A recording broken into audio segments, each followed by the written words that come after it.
What'd you say? Good evening, everyone. I'd like to convene tonight's planning board meeting of October 20th. Before we begin tonight, just have a brief interruption. I'd like to introduce Pack 164, the Webelos, for here in Portsmouth. Do we stand? No.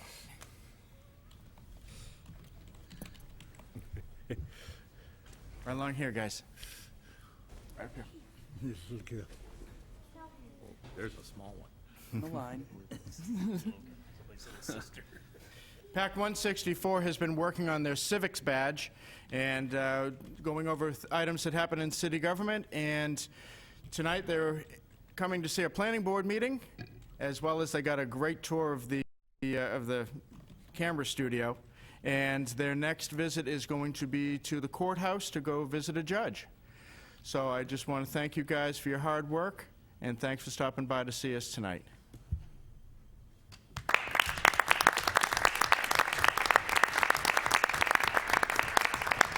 Okay, thanks, guys.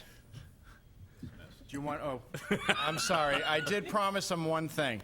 You guys can wave hi to your parents at home. Can I wave hi to my parents at home? Do.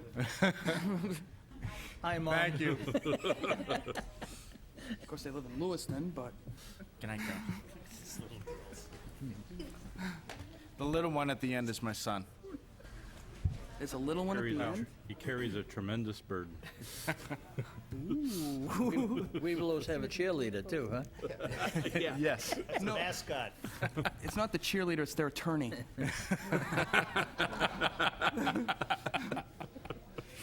Okay, on for our first item on the agenda, the approval of minutes from September 15th meeting. Do I have a motion? So moved. Is there a second? Second. Moving second. Discussion, changes on the motion? Seeing none, all those in favor? Aye. Any opposed? And chair votes aye. Before we go on to public hearings, I do just want to make one announcement that, one, we're only going to get through the public hearings tonight. We have quite a bit on our agenda.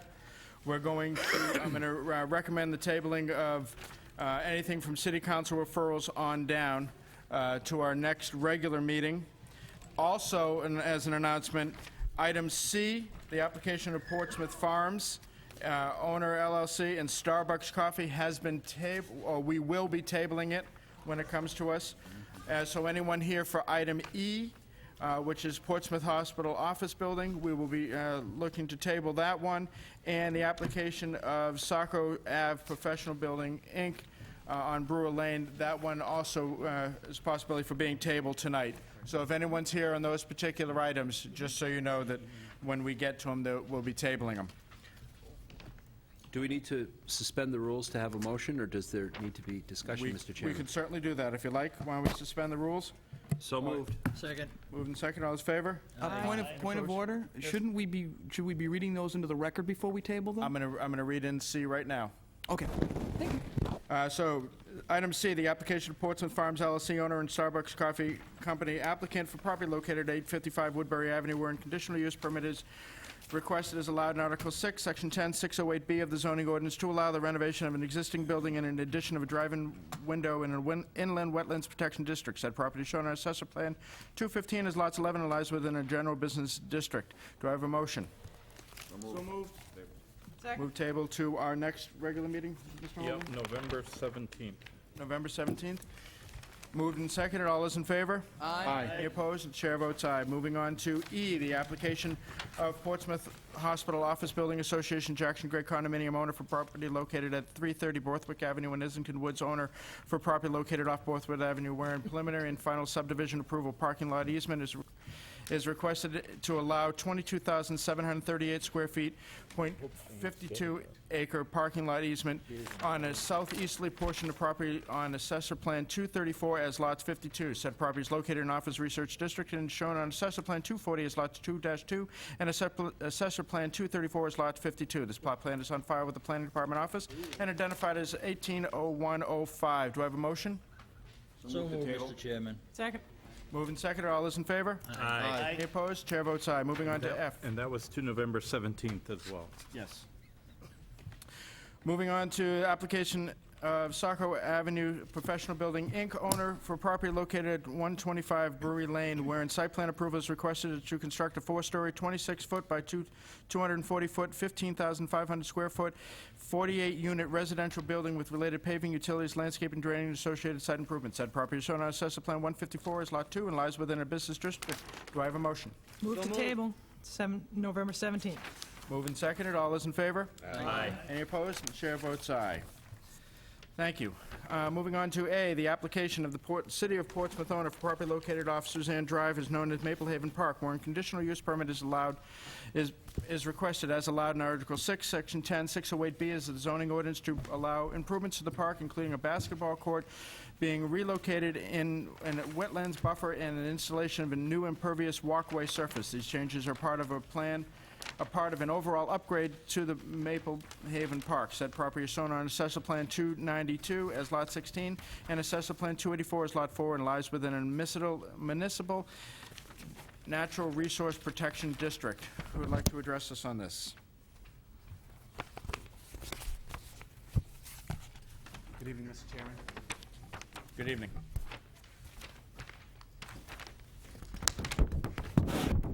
My name is David Moore. I am with the Community Development Department, who is the applicant for the conditional use permit. And I'm here presenting on the Maple Haven Park improvements that we are working on, and you have the site plan in front of you this evening. We are proposing to upgrade an existing park. This is in the Maple Haven neighborhood. The neighborhood we've worked with, the association there has been very involved in all of our discussions. We've had 4 meetings over the past 4 meetings over the past 2 years with the neighborhood. They've been heavily involved in the design and have made known their preferences, which have resulted in the plans before you. The neighborhood has also been very diligent in their fundraising, so there's a lot of excitement for the project, and they've been a tremendous asset in terms of making a good plan to present for you this evening. I should also mention that the project has been funded in the capital improvement plan in 2004 and 2005. So thank you for that, and I know the neighborhood is grateful as well. I believe you'll be hearing from some of them this evening. We're here tonight to pursue a conditional use permit because we are introducing increased impervious surfaces within the buffer zone at the park. Specifically, the basketball court and the walkways around the playground pod to the rear of the park. Currently, there is 2,400 square feet of impervious surface at the park already. We are proposing to increase that by 1,200 square feet for a total of 3,600 square feet in impervious surface.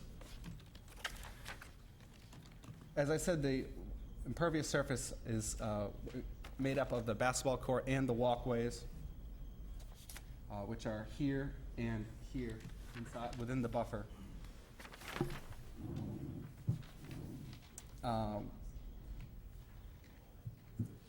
To protect the wetlands, we've made some site designs which we think will be beneficial to allow the buffer, the impervious surface, the new impervious surface.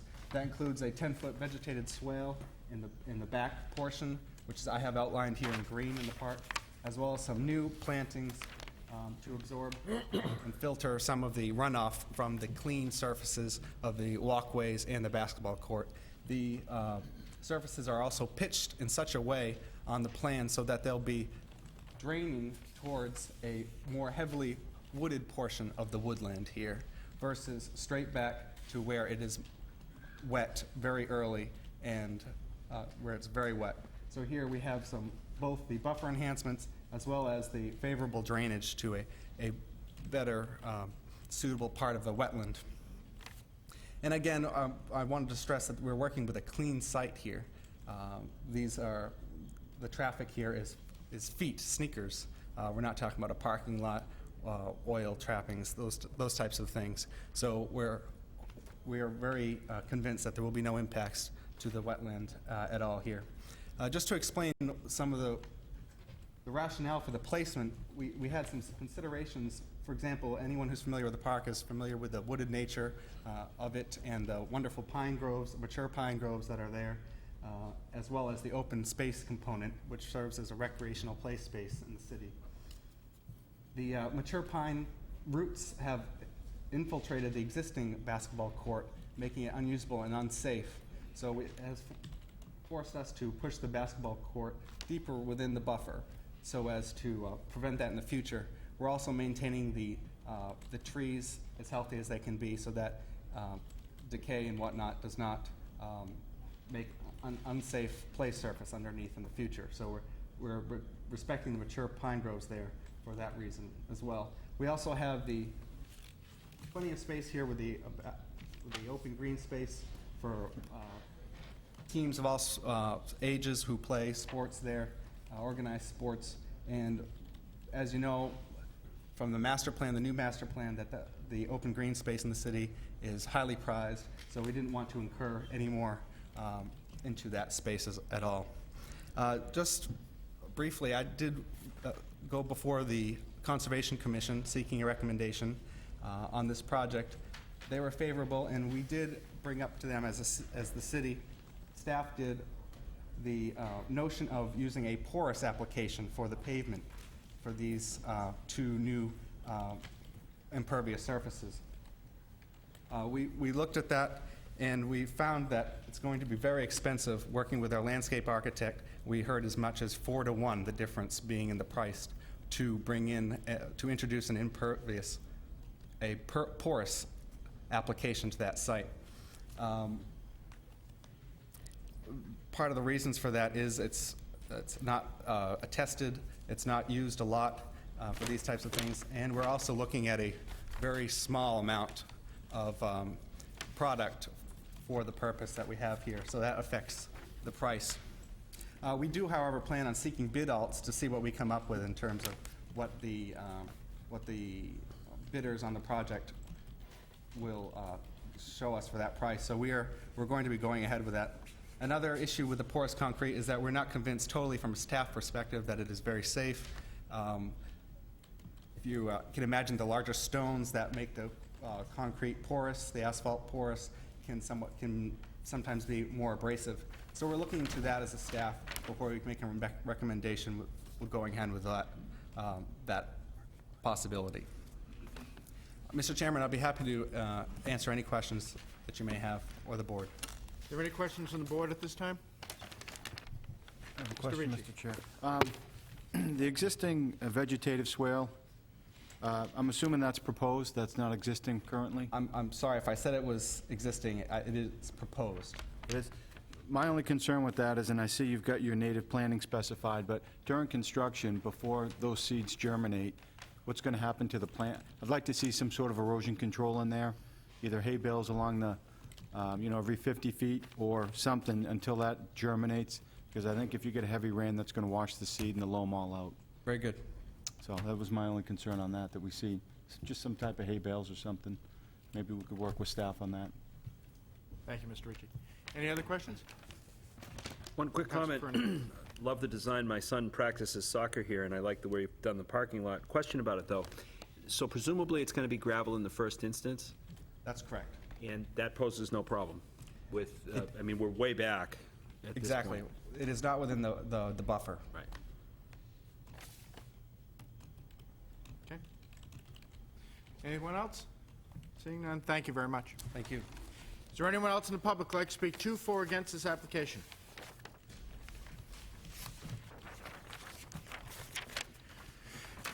Good evening. Can I have your name and address for the record, please? Yeah, Susan Sowerman, 2 Simons Road, Portsmouth. My name's Susan Sowerman, and I'm the president of the Maple Haven Neighborhood Association. And I'm just here to support the Maple Haven Park and Playground project. I'm grateful to the planning board and that you've seen fit to include the funding for this project in its capital plan for the past 2 years, and I thank you for that. As you may know, for many years the park has needed some work. It has a lot of potential because it is heavily wooded and has beautiful mature pine trees, as well as open recreational spaces. And as my son also plays there as well, your son. It's a great location, it's a great space, and really do love it. We're almost ready to construct the new park, and the neighborhood has been consulted, and the plan before you tonight reflects those decisions which the neighborhood has participated in. In particular, the neighborhood requests separate pods for the age groups of different play abilities, park benches, and paved walkways for the ease of travel. The neighborhood has also conducted many fundraising activities for the park. In particular, we want a safe park for the children. This plan maintains clear lines of sight through the whole park so that it can be monitored by the neighborhood. And I just want to thank you for your time. Any questions? And there's some members of the neighborhood here tonight, the Youngs, the Schauses, and Mr. Lamontagne live in the neighborhood. Just like to thank you. Thank you. Anyone else in the public like to speak to, for, or against this application? Anyone else in the public to, for, or against? Third time? Seeing no one rise, I'm going to close the public hearing. What is your pleasure, Board? Mr. Chair, I move that we approve approve as presented. Yeah, I don't believe there are any stipulations from recommendation. Second, no stipulation. Other than the one from Mr. Ricci. Yes, thank you. Acceptable as second. Thank you. Discussion on the motion. Seeing none, all those in favor? Aye. Any opposed? The chair votes aye. You're all set. Thank you. Moving on to B, the application of Adam H. and Francis Price, owners for property located at 127 Martha Terrace, and Adam H. Price and the Fritz Family Irrevocable Living Trust, owners for property located off Patricia Drive. Wherein final subdivision approval is requested between two lots having the following. Lot 7, as shown on Assessor Plan 283, increasing from area from 15,247 square feet, .35 acres, to 90,804 square feet, 2.8 acres, and having 90 feet of continuous street frontage off Martha Terrace, and Lot 11, shown on Assessor Plan 283, decreasing in area from 213,106 square feet, 4.89 acres, to 137,549 square feet, 3.15 acres, with 284 feet of continuous street frontage off Patricia Drive, and lying in a zone where a minimum lot area of 1 acre is required and 150 feet of continuous street frontage is required. Said properties are located in a single residence A district and is shown on Assessor Plan 283 as lots 7 and 11. Plat plans are on file in the Planning Department office and identified as Plan 110205. Who would like to address this? Thank you, Mr. Chairman, members of the board. John Chagan from Ambit Engineering. Good evening, John. Representing the applicants. Also here with us tonight, Adam and Francis Price, one of the property owners. The board might recall that we met with you on June 16th and received your preliminary approval for this subdivision/lot line relocation. At that time, you issued 5 stipulations you thought important to the project, and we have met all those stipulations, so we're asking you tonight for final subdivision approval. The first stipulation was that we comply with the ordinance regarding submission of geographic information systems data. That data has been submitted and approved by Jason from the city technical staff. The second stipulation was that we correct Note 3 to the recently adopted flood hazard map designations. That has been done. The third stipulation was that we obtained New Hampshire DES subdivision approval. We have obtained subdivision approval. It is 2005-006375, and that approval is for the subdivision, or in essence, the creation of, or the, I would say, 28311 was a lot. It had some rights to build. We're making it smaller, so the DES has concurred that it still is a buildable lot. At such time as whomever decides to construct a dwelling on that lot, when they go forward, they would then have to apply to New Hampshire DES for an on-site septic system approval. So inasmuch as stipulation number 3 currently reads that we provide the subdivision approval number, and goes on to say, and permit numbers for an on-site system, we respectfully request that that condition to be amended to say the subdivision approval only. That's the only permit that is needed at this time. Again, if somebody desires to build on that lot, they would have to then go to DES and get a permit for the on-site septic system. The fourth stipulation was that we set the monuments, which we have done, and the fifth was that we apply for final subdivision approval, and that's why we're here tonight. If you have any questions, I'd be glad to answer them. Any questions for the applicant this time? Seeing none? Thank you. You. Is there anyone in the public like to speak to, for, or against this application at this time? Anyone in the public to, for, or against? Third time, seeing no one rise, I'm going to close the public hearing. What is your pleasure for? Mr. Chairman, I move for final subdivision approval granted, to be granted, subject to the digitized GIS data to be provided to the Department of Public Works. Second. Moved and seconded. Discussions? Mr. Sullivan. Mr. Chairman, I have a question in regards to the monuments. What type of monuments have been put in place?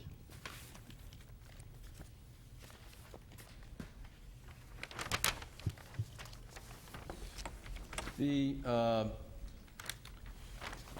project creates this line, and this line only, so we have placed iron rods. Actually, there was a monument found at the easterly end of the line, and we placed an iron rod, not at the terminus of the line, because it's in a brook, but some distance back on the bank. And we also put stakes along the line. The reason I asked that question is, a while ago, we had a discussion here at the board, and I recommended that when you place monuments on boundary markers and so forth, that a pipe just not be driven into the ground, because over the course of years, that pipe is going to corrode and disappear. And I don't know how far that has gone. We're talking fairly wet area out here and so forth, but the city ought to get into the habit of placing some cement markers with maybe a metal spike or something in there that can be picked up by a meter. But I think you know what I'm talking about, John, because you said in your comment that you have found some of the monuments. And I bet you find a lot of places that you survey that you don't find any monuments at all. The only thing you have is your calculations, and sometimes, depending upon who's doing that calculation, we can have problems. So I don't want to hold this project up, and I'm not talking necessarily just for this project, but I'm talking for the city as a whole. Perhaps what I could do is, if you direct us, we'll find out what DPW requires, and we can work with them on that. And if they do require just a pipe stuck in the ground, I recommend that they change their policy and we put would into be the action idea. Yeah, we can something work with them. to make it a permanent monument. Would it be possible just to have an FYI back to the board as to what their current policy is, and if we have any That's what he problems just with said. it? Motion to refer and report back? Yes, yeah, that seems reasonable. Is there If there's a second. a second to that? Second. Moved and second. All those in favor? Aye. Opposed, chair votes aye. Okay, now back on this issue. Is there any other discussions before I call the question? Seeing none, I'll call the question. All those in favor? Aye. Any opposed? Chair votes aye. You're all set, John. Thank you. Thank you. Moving on to D, the application of A. Cicero and Ruth Lewis, owners in Changing Places LLC, applicant for property located off Falkland Way, where preliminary subdivision approval is requested for the relocation of 8-lot subdivisions ranging in size from 10,029 square feet to 27,454 square feet, with all of the proposed lots having access off the proposed extension of Crescent Way extending through to Saratoga Way. Said property is lying in a zone where a minimum lot area of 5,000 square feet and 80 feet of continuous street frontage is required. Said property is located in a general residence B district and is shown on Assessor Plan 212 and as Lot 123. Plot plans are on file in the Planning Department office and identified as 170105. Mr. Who would Chair? like to address us on this? Before we Mr. Will. continue, I have to say that I have to recuse myself due to multiple conflicts, among others, the fact that I used to play in this gentleman's yard when I was like 10. Yeah, I was gonna say that. I want to identify the alternate program.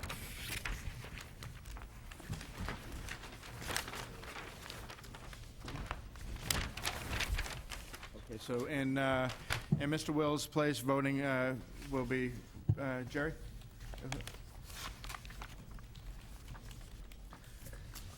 Good evening.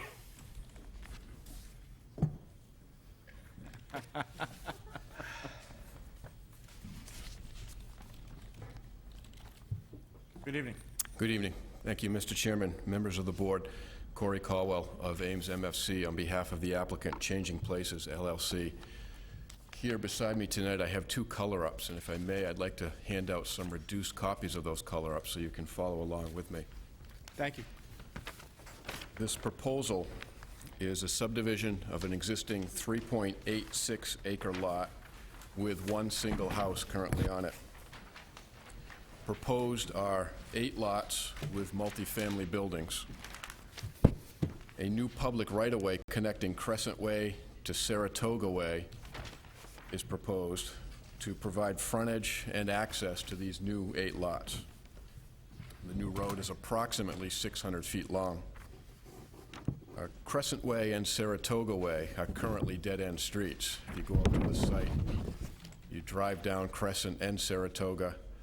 They're both dead-ended at the woods. This proposed road, as shown on your handout, would connect those two dead-end streets. Now, Falkland Way to the east and a portion of Saratoga Way were never constructed. Therefore, they're paper streets. The northerly portion of the paper street known as Saratoga Way and the westerly portion of the paper street shown as Falkland Way are to become part of this property to be subdivided. That's done via the paper street principle, which we have applied to the City Council, and I understand the City Council has referred that issue to this board for consideration. We've highlighted the area on the handout, not the greener handout, but the handout that highlights the red lines, which are the proposed property lines.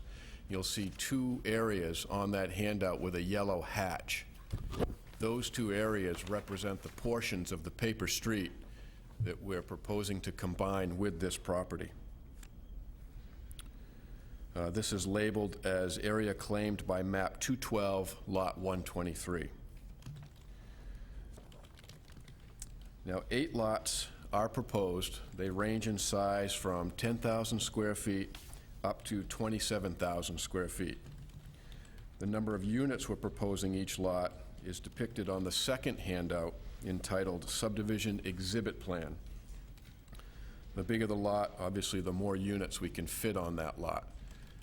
The units, the buildings, range between 2 and 4 units, with the exception of Lot 2, which currently, which would hold the existing single-family dwelling, which is currently out there. Since we're applying for preliminary subdivision only tonight, topography, roadway construction, design, utilities, sidewalk design, landscaping, et cetera, is not part of this plan set, not part of the consideration tonight. In general, the property is completely wooded. It's gentle to moderately sloped, contains a small pocket of isolated inland wetlands in the southwest corner. You can see on both handouts we've shown that wetlands. That wetlands was delineated by New Hampshire soil consultants. We've shown the appropriate 100-foot wetland buffer zone. No proposed buildings, access ways, or utilities are proposed in the 100-foot wetland buffer zone. We have adequate utilities on both Crescent Way and Saratoga Way, and by joining these 2 streets with a throughway, we're eliminating these utilities and eliminating 2 dead-end streets. We are prepared to submit this proposal to the Technical Advisory Committee. We anticipate coming back before this board for final subdivision approval after their input. Both myself and the applicants are here tonight, and we'd be happy to address any questions the board may have. Thank you. Any discussion at this time? Questions? Mr. Chairman, I know this is only for preliminary subdivision approval, but I just wanted to throw in that my concerns, if this does proceed forward, would be a review of the drainage. I know the lots all conform, but that's just one of my concerns I'd just like to let the applicant know of. Okay. Anything else? Mr. Coker? Thank you, Mr. Chairman. On the plan that you say is the subdivision exhibit plan, Meadowview Heights Changing Places LLC, the color, I thought I heard you say that these yellow areas here, I guess my question is, what are these yellow areas? I thought you said it was exchange for a paper street or something like that? That's correct. That yellow areas are currently property of the city of Portsmouth via a paper street. As part of the Heights subdivision, those two paper streets were never constructed. We have claim to half of that. The process is go to city council, make the claim, which we've done. We've applied with the city council. And I understand the city council has referred that to this board for input. Well, my question is that you show on your subdivision plan the Falkland Way paper street, and unless I miss it, I don't see any other reference to a paper street on that, yet on this plan you show the paper street. Okay. Yeah, to the very south, the southerly end of the property, there's a heavy red line, and then there's a dashed black line just to the north of it. That represents the existing paper street. It would come off Saratoga Way, as if Saratoga Way came all the way Okay, around. it's just not marked, that's all. It's not labeled paper street, you're correct. It's just labeled area claimed by map 212, lot For 123. the sake of clarity, I suppose we can make it a stipulation once we get to it, but I'd like to have it labeled as such. Thank you. Okay. Any other questions at this time? Seeing none, thank you, Corey. Is there anyone in the public who'd like to speak to, for, or against this application? Good evening. Hi, for the record, Raymond Will, 125 Preble Way. I live in the Heights. I do want to speak in favor of preliminary approval to put on the table a lot of the issues for this development, but I want to draw special attention to the first and second recommendations of the Planning Department.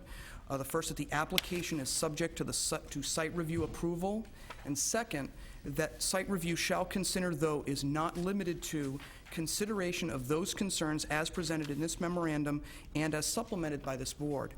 The Atlantic Heights is a very unique neighborhood.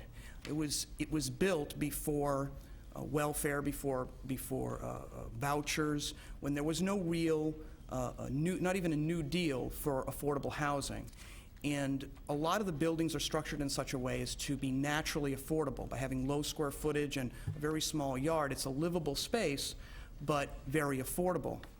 My only concern is if buildings are built on the lots that somehow increase the incomes of the residents there. Right now, the Atlantic Heights is a very mixed income neighborhood. Very few neighborhoods in the city do you find well-to-do right next to the poor, right next to the working poor, right next to someone who may own multiple units in their neighborhood. It's a very rare thing in any community, let alone ours, and we're a pretty diverse community.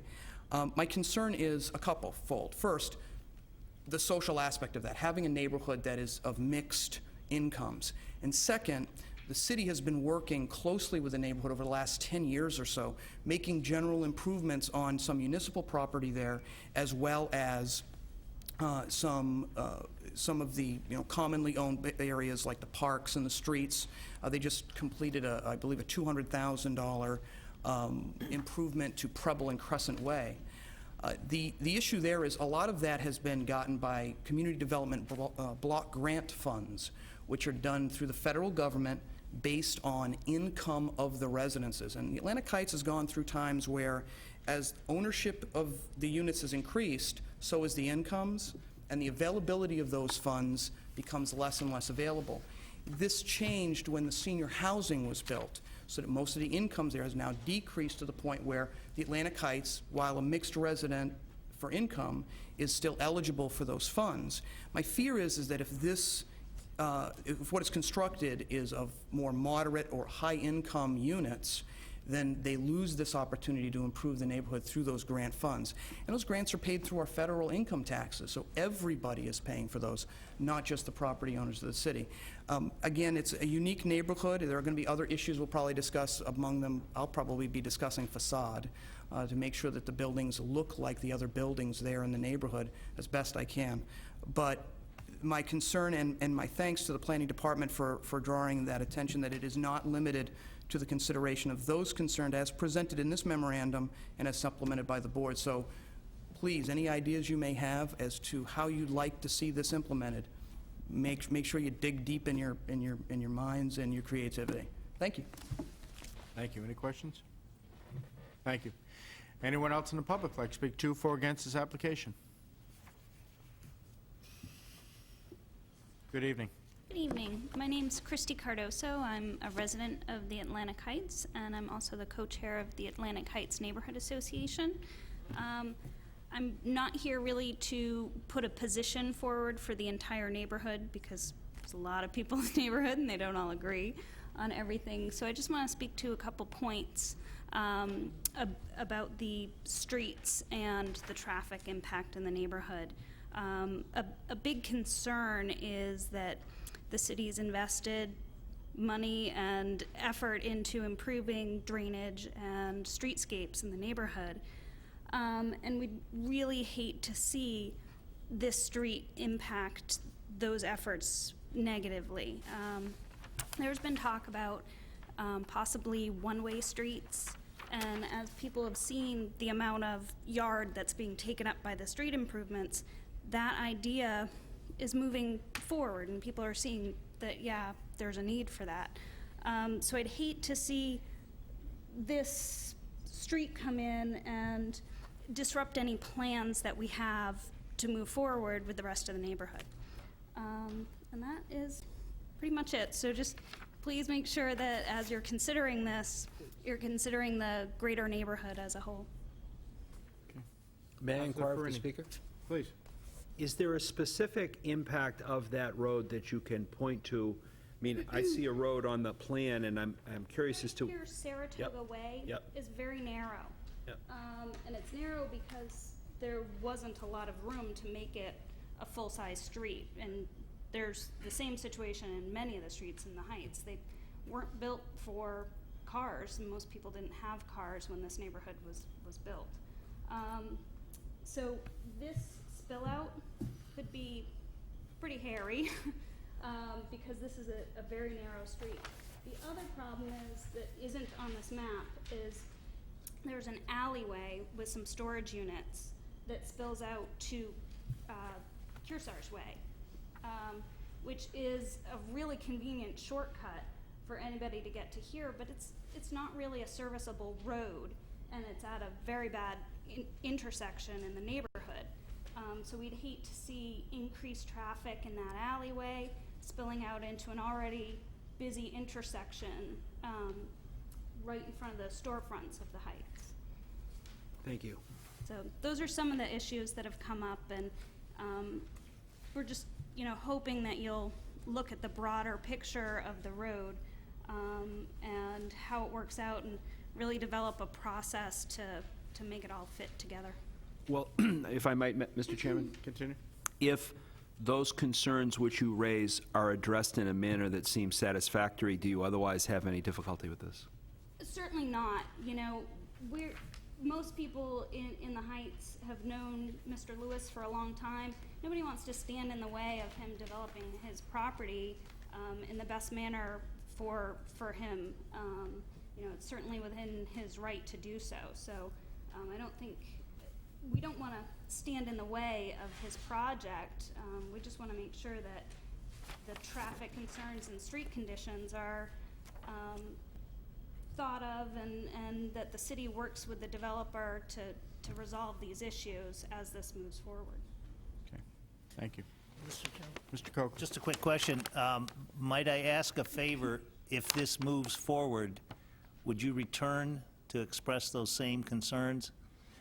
We see a lot of applications, we see a lot of people. Sometimes what are really good ideas don't get carried forward to the next Yeah. level, and we're only human, we can forget about them Right, sometimes. and, I and would- we have, actually coming up in our November meeting, we've invited the developer to come in and speak with us and go over some of the concerns in the neighborhood and some of their plans going forward. So we're certainly, ready to work with them and hopefully come up with, some solutions that benefit everybody. I would encourage you to stay involved in the process and stay here. And I'm going to strongly suggest to the developer and Corey to please attend that meeting, and I'll be looking forward to seeing a report back on that.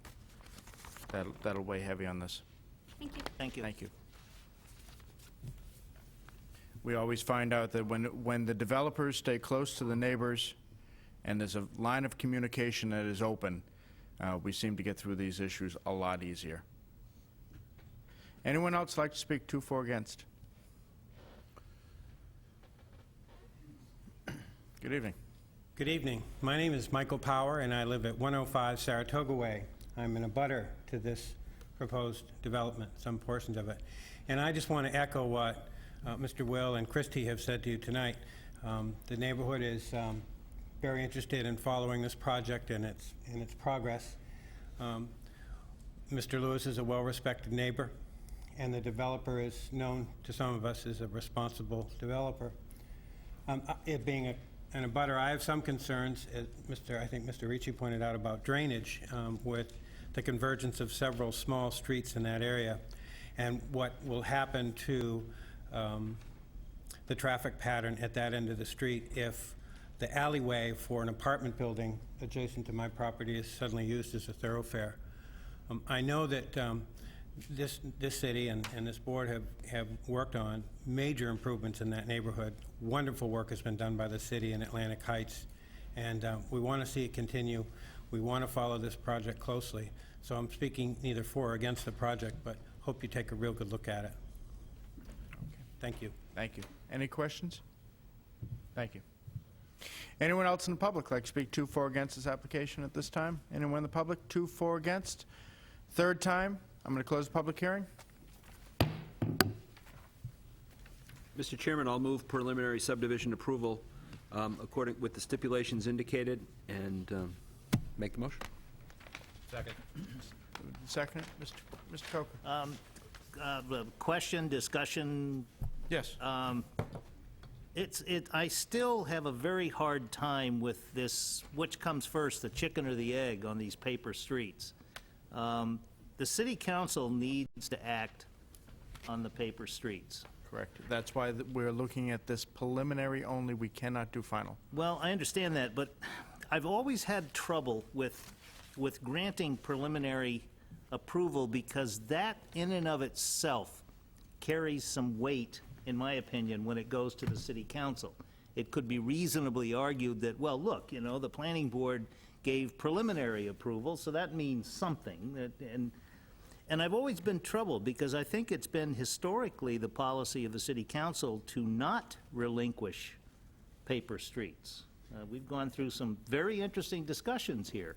And I guess I'm not, I guess I'm just not comfortable granting preliminary approval unless someone can convince me otherwise, that before the issue of the paper streets is resolved. Because if that doesn't get resolved, this doesn't work, period. Well, normally we would have been looking at that tonight, but since we've cut the meeting short, we will be looking at this paper street as a recommendation from City Council at our next regular meeting.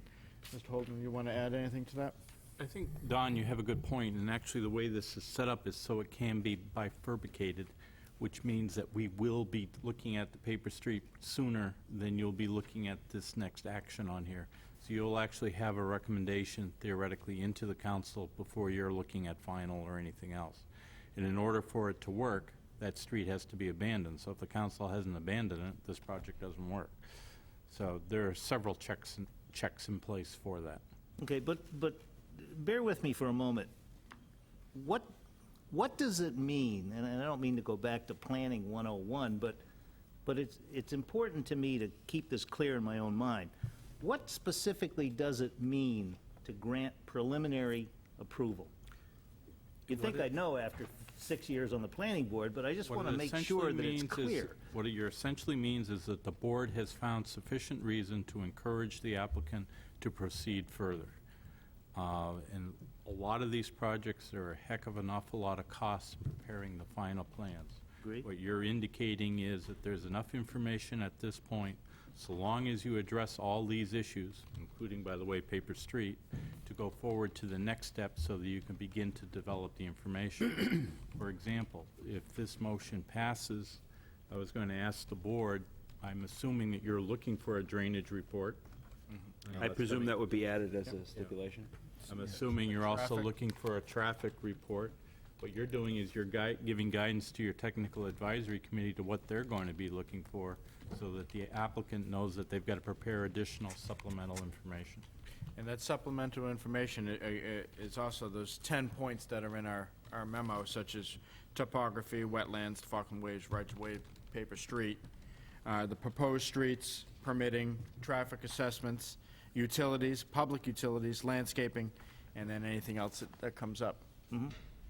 We always get that rubber stamp, anything else we want.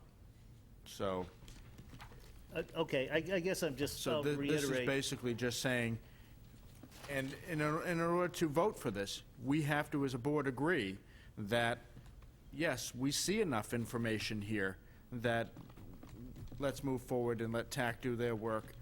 Let's get these other reports together, bring it all back to us, and now we'll look at it as final. And that's when they have to have everything final in front of us. But your point is exactly what you're saying of, I don't agree with this, so I'm going to vote no on it. Or, yeah, I see something that looks interesting, I want to move forward. Okay, thank you. Hence the reason for preliminary. Okay, thank you. Councilor Fernie. Mr. Chairman, if I may, that might help Dawn, at least with a little bit of institutional knowledge, and I'd ask Cindy or David to also chime in, because their longevity is a little greater than mine with these issues, and that is, in the past term of the city council, there have been a few votes, I think, on Paper Streets where they have no longer been retained by the city. That being said, there are, I can't obviously say that the council will do that. I'm only one councilor. There are a few people who have traditional positions on that, that do exist, but my recollection is there have been, I think, one, and if not two, votes in the last 2 years on Paper Streets that allowed them to become private property. In my tenure here, And none which did not, I might add. for 14 years on the planning board, I've seen it go both ways. Sometimes it yes, sometimes it no. There's also a slight irony here. We're actually seeing the proposed completion of a street that completes the original network. Right. In a Main- slightly different layout. Right. In a slightly different layout. Slightly different layout, that's In true. a way, the 1919 plan is coming true Is coming to completion. after almost 100 years. Well, at any rate, it's always, which comes first, the Paper Street approval or preliminary, but that's fine. Planning board comes first. We come first. Okay, thank you. You're very welcome. Thank you for asking the question. Mr. Chairman? Mr. While we're giving our tidbits of down the future, I guess one of the things I'd like to see maybe TAC consider in this application is, I remember an application before, I don't remember the exact application, but I really wouldn't like to see a 26-foot wide granite curb street go in here if the streets that are joined are perhaps 20 feet wide. And I'd ask TAC to look at that, so we're not putting in a city-approved street that doesn't match with the existing streets around it. And if there's a cost savings, and again, if I'm overstepping my bounds, if the developer has a cost savings, maybe that could be donated in some sort of upgrade to the neighborhood. But I don't want to see a 26-foot wide street go in here if it's tying into two 20-foot streets, where this is a dead end and you're only going to have so many units. So if you could pass that along to TAC, I would appreciate it. Is that agreeable to the maker of the motion? And TAC will be meeting with This planning board has held pretty fast over the last number of years to assuring that all the streets that went in were of a standard street, regardless of where it was. And we have disapproved many requests to not widen the street up to the standard.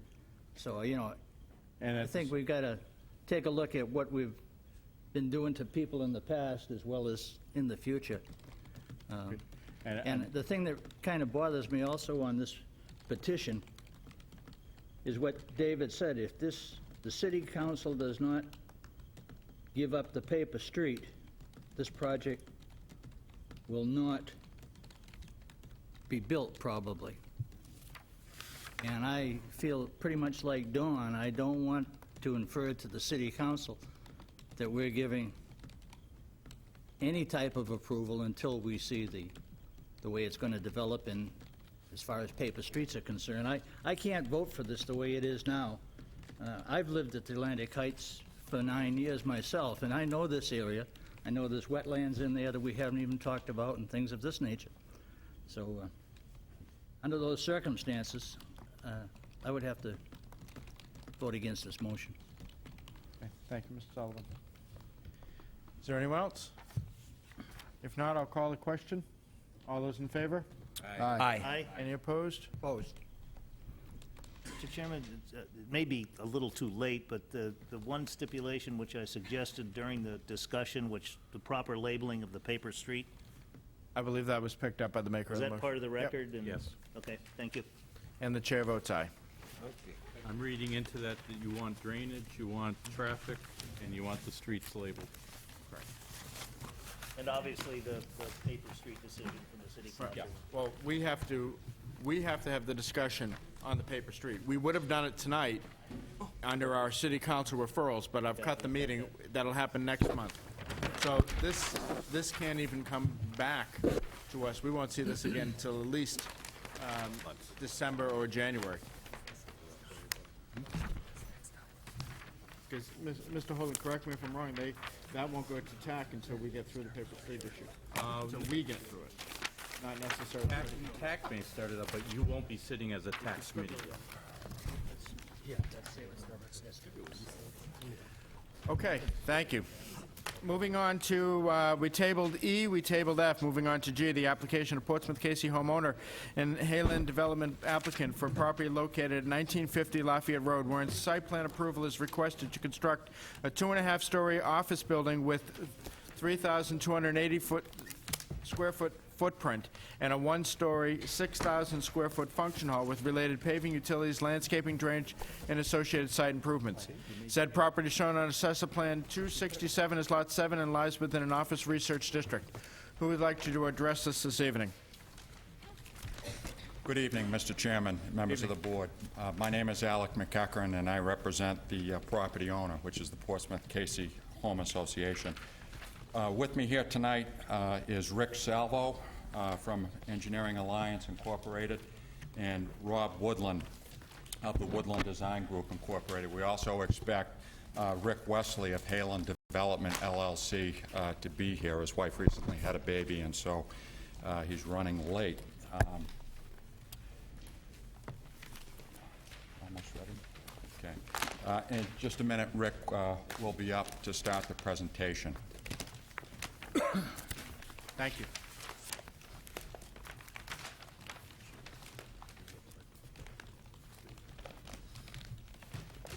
Thank you, Mr. Chairman, members of the board. For the record, Rick Salvo with Engineering Alliance here this evening on behalf of Hayland Development.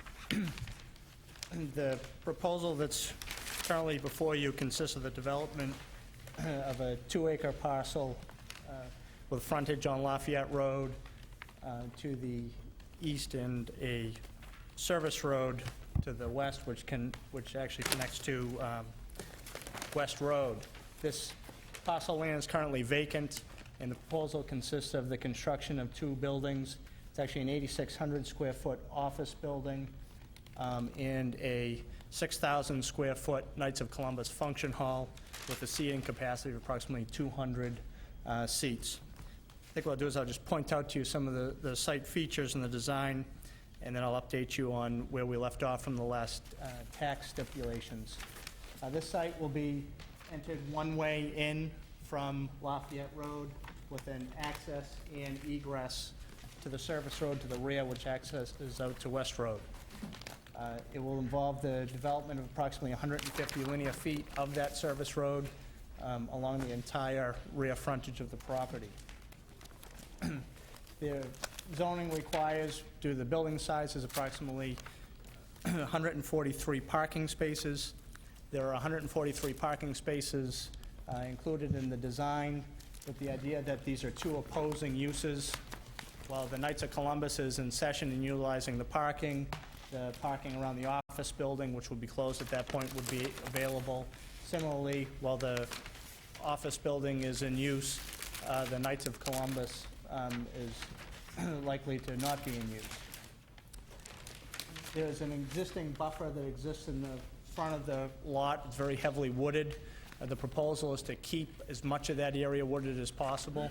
You notice on the landscaping plan, we've required that all the major trees are to retain. We just ask that we be able to clean up some of the scrub that exists there, much like what was done on next door in the state of New Hampshire building. All of the buildings are equipped with cement concrete sidewalks. There is a bicycle rack that's been proposed for the office building to encourage that particular mode of transportation. As far as the site grading goes, it's a balanced site that's expected to be little to no import or export, only that's going to be necessary for construction phasing. And the stormwater management facility has been designed to completely mitigate and renovate the quality of the stormwater from the site. Just to run through the stipulations from the October 4th Technical Advisory Committee meetings and what updates were made from the plans. I had the opportunity to meet with the water department. We added the gas line to the plan. And like I said, we went through the gate valve locations and so on and so forth with the water department on October 11th. The handicap spaces have been so labeled as which ones are van spaces, and the handicap ramps have been added to the plans. There was a request made that the 2% cross slope from Lafayette Road be extended all the way to the limit of the 12-foot easement that's required by New Hampshire DOT to be deeded to them. That change was made. Road end signs have been added to the plan, the intersection, so people don't mistakenly take a right out of the driveway where the service road dead ends. Also, reflectorized chevrons have been placed to signify the end of the road. There's an off-street sign that exists at the intersection of the service road and West Road. It's in disrepair right now. It looks like it's been hit a few times, and actually it's outdated. It directs motorists to Route 101, which is now going to be changed to Route 33, so it's consistent with the other signage on the service road. All of the lighting that's designed on the site is dark skies friendly. It was great care was taken during the design to ensure that no more than a half-a-foot candle existed at the one property line so as to minimize the amount of glare onto any of the abutting properties. Snow fencing has been provided along the perimeter of this area to maintain, to be sure that the trees don't get destroyed during construction. And finally, we did have the opportunity to meet with Mr. Holden and Mr. Parkinson on October 11th to discuss internal sidewalks, and where there are no sidewalks currently existing on Lafayette Road in the vicinity of the site or on West Road, it was determined that internal sidewalks would not be required, in that we didn't want to invite pedestrian traffic to go to an area that didn't have a sidewalk at their destination. So I guess with that, I would turn it over to any questions that you have. If they're traffic related, I do have the traffic engineer, Rob Woodland from Woodland Design Group, here with me this evening. Other questions at this time? Mr. Ricci. I have several questions on a lot of the site issues. My first comment or concern would be that I've got some concerns about having a potentially 3 to 4 to 5 foot deep detention basin. This being a function hall, I'm sure there'll be a lot of small children around. My concern is that if we get a storm and there's water in there, perhaps a fence. I don't know on the architectural scheme how that works, but that is one of my concerns, is that you've got a basin that size, you got children around, and that there's no barrier between the detention basin and the function hall. So that's one of my concerns. One of my other concerns is that the only erosion control that I see on the site is on the west side. I'd like to see some on the Lafayette Road side. I'd like to see some along the property line on the south.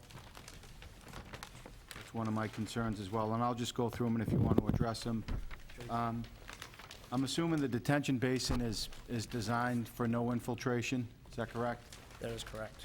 I see there's a clay layer below it. I'd like to see some sort of either mulch chip every 50 feet or hay bales within the basin for erosion measures. I didn't see anything there. The proposed leaching catch basin, was a test pit done in that area to determine the elevation of the estimated seasonal high water table? No, not at this point, it wasn't. So how, We did have some test pit data that was obtained when the site was previously permitted, and we did use that test pit data. The soils in that area are all gravel to hydro A soil, very well drained. but you haven't done anything with this proposed leaching catch basin's gonna go? No, we haven't. Certainly could during. I think that'd be a good check and balance on that. I mean, if you've got half your basin filled with seasonal high water and you're assuming it's all below that, that's gonna be an issue. But my main issues are the erosion control, that the only areas that we have, it's on the west side. I'd like to see some more on the southerly property line and also along the easterly property line at Lafayette Road. And my other last comment is that construction entrance that we have, being that exits, well, I'm assuming that they'll go in and out of there during construction before the road's built. I don't know is that construction entrance is going to be long enough that if you start tracking debris, construction debris down Lafayette Road, I just use that as a caution. But the last final issue I'd like to see is some sort of planting specification for the basin bottom. I didn't see anything in the drawings as far as a wetland seed mixture. Yeah, it was just had to be loamed and seeded. We didn't anticipate a wet pond. So we're anticipating that this pond is always going to drain out and be dry. We're not anticipating it to be constantly wet. But isn't the bottom of this lined in clay? Like I said, the soils that are in this area they're a gravel, well-drained soil. We expect that it will infiltrate, although this basin was sized not taking into account infiltration for winter conditions and so on and so forth. Okay, I would assume if the soils are that well drained that you'd take the 6-inch clay barrier out of that and use that for infiltration. Wouldn't that make sense? Yes, I guess I didn't see the clay barrier in there. I saw it in looking at, on sheet D1, if you look at the detention basin detail. Excuse me, while you're just working with your maps, if you can pull that microphone right up.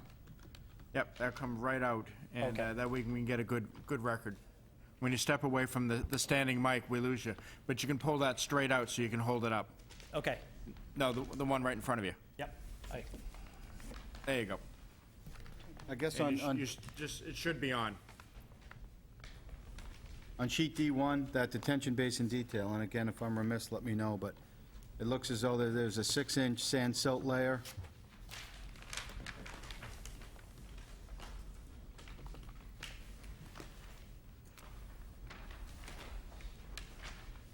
I think that was just an oversight because it should have just been loamed and seeded. I'm sorry, we can't get a I'm good sorry, record. it should have just been loamed and seeded. It wasn't meant to have a clay layer in there. That was an oversight on the plans, because if the drainage calculations didn't model it that way. Okay, that answers that. I guess the last thing is it'd be nice to get, I'd like to see some sort of wetland seed mix in there. I think if you just put a regular seed mix in there, I'm not quite sure how that's going to work, but you know, Okay. if that's something you guys could expect. But again, my main issues are, my concerns are adolescents around there having a detention basin, perhaps after a storm, there's water, they're going to go in, who knows what. The erosion control, and I think those were in the test pit for the catch basin. So those are my issues, and if you want to address them, great, or if you want to take them under advisement, that's fine too. Sure. I guess just the quick response. I would agree with all of your comments. We don't have any problems with adding those features into the plan. The detention basin was designed with side slopes that were to be gentle, but I understand your concern. If we had a surge, there is likely to be as much as 3 feet of water in there, and to add a fence around there is no problem. To add the additional erosion control also isn't a problem. As a matter of fact, we're going to have to do that anyways when we file the notice of intent for the NIPD's permit as part of our stormwater pollution prevention plan. So we can certainly add those features to the plan without any trouble. Thank you. Thank you. Thank you. Any other questions? Ms. Hayden? Just while we're on the fence subject, what kind of fence are you talking about adding? Like a vinyl-covered chain link, or? Yeah, what kind of probably a height? black vinyl-covered chain link, just sort of blend in and wouldn't really stick Great. out as an eyesore. Thank you. And about 5 feet high, 4 feet high, 5 feet high? Probably 4 feet high, where it's, there's not a big drop on the other side of it. It's really just meant to keep people from tumbling down the slope, I think. Thank you. Any other questions? Mr. Coker? Yes, just a question to the department.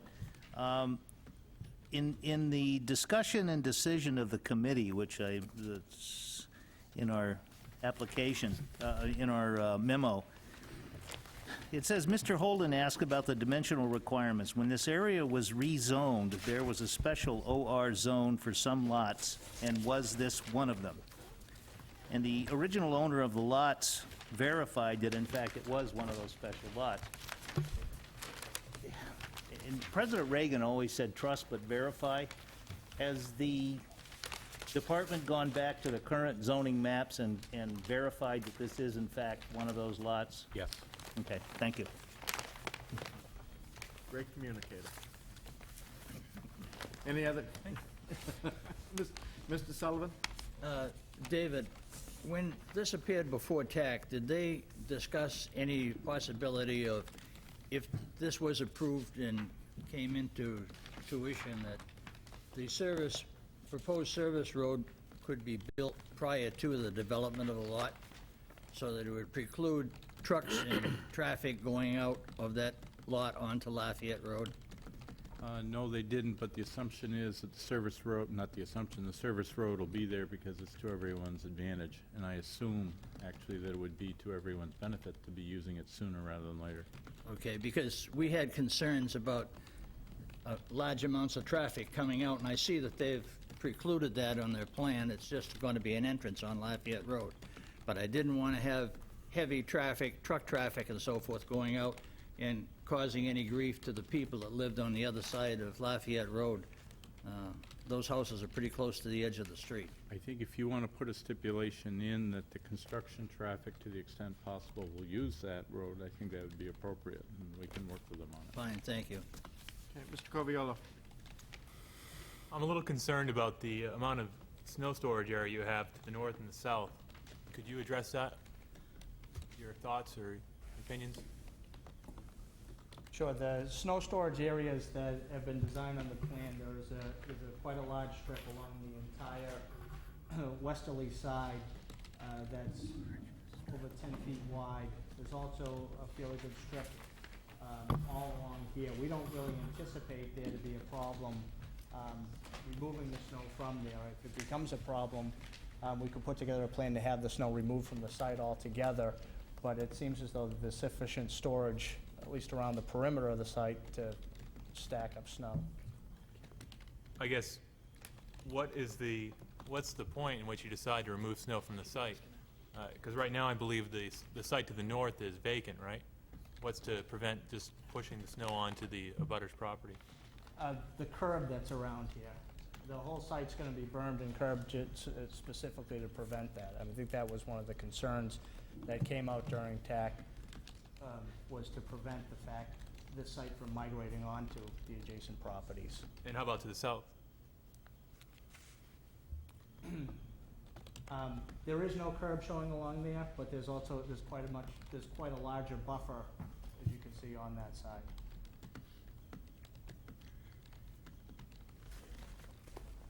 The exact width of that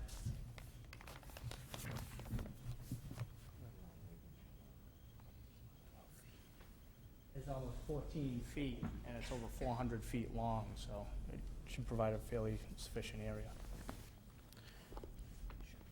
Plus, I don't think we'd want to encourage putting snow on an abutter's property. Absolutely not. Any other questions? Mr. Hopley? A question, C4, no, drawing C4, I think that's what you have there, the upper right-hand corner, your parking calculations. You notice that the proposed number of parking spaces is 143 for both occupancies. And the required parking spaces for the function hall is based on the occupant load out of the building code. My question is, I've never seen a function hall with fixed seating. And part of the difficulties of function halls is actually the musical chairs and the unfixed seating, and how function halls' capacities can fluctuate tremendously given different functions. And you've kind of locked yourself into this magic 200 occupants in a 6,000 square foot building, which could have considerably more than 200 occupants based on the building code, lacking any interior plan. I mean, I'm just using those raw numbers, which makes the parking arrangement sort of not enough. So, I don't know, I mean, somewhere along the way, you'll be going, if this goes forward, you'll be dealing with us in parking, in occupant load, excuse me, and I guess you might want to think of having a plan if the occupant load is greater than 200, because again, I have never seen a function room with fixed seats. Okay, which is a very good point. This is not a fixed seat function hall. It's not the way that these types of facilities work. The only point that I have offer, while the Knights of Columbus have not completed architecturals for this particular building, is the entire 6,006 square feet certainly will not be function hall. There will Correct. more likely be a kitchen in there. There'll be vestry area and so on and so forth. And I think what the theory was with the round tables of 10 that they typically have in these facilities, that with the rough size of the building and the ideas that the Knights of Columbus has given us, and based on their membership and so on and so forth, that they don't expect it to ever go over 200. So I guess it's a difficult question to answer without having the architecturals here to say, well, here it is, look, you couldn't fit that many tables. But that's where the number came from, was some preliminary sketches that they had come up with. And again, and I understand what you're saying, and part of my point too is, though, that given the varying degrees of possible functions, we could take those round circular 10 occupant tables and roll them up and fold them up and put them against the wall and load the place with seating like you have out there. And just all of a sudden now you've doubled the occupant load. So, and you might not have the parking to support it. So that's the deal. I think Rick brings up a very good point, and perhaps a zoning issue on that should be taken a look at to make sure the applicant understands there's a limitation on this. Absolutely. Because, well, that's why I looked at required and proposed, and they were equal, so there's no fluff in the design. Right, I think where we anticipated the fluff to come from was the fact that the office building obviously wouldn't be in use while the function hall was in use. And speaking to Vice that, versa. it is one lot, so I guess they could probably take They'd be advantage of totaled that. together, though. It would be.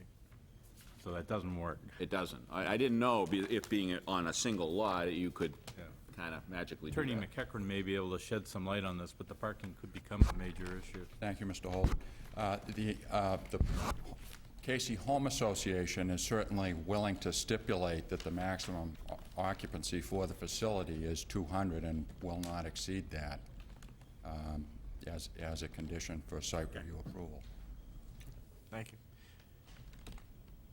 Mr. Coker? That actually was exactly what I was going to ask him. So Okay.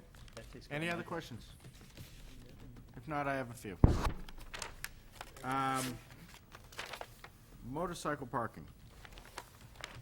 Is it possible, now that, of course, we're talking 143 spaces for this entire area, but is there possible that we can get a cement pad at each building for motorcycle parking? Absolutely.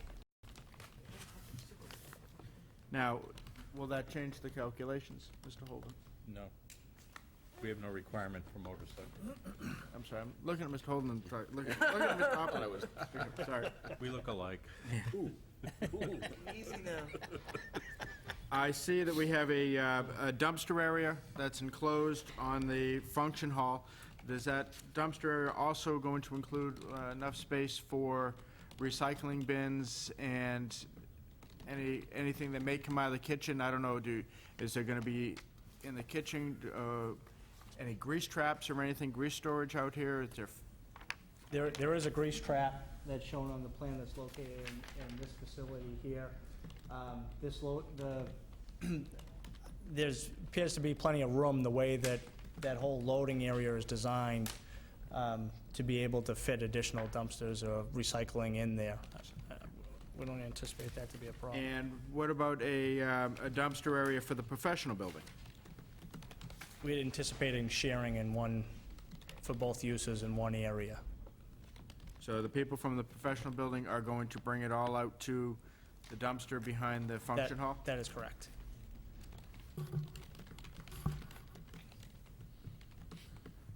And will you also have some sort of storage inside the building, or are they gonna truck it out there every single night? No, it'd more likely go out there, once a week, is in traditional and probably most buildings.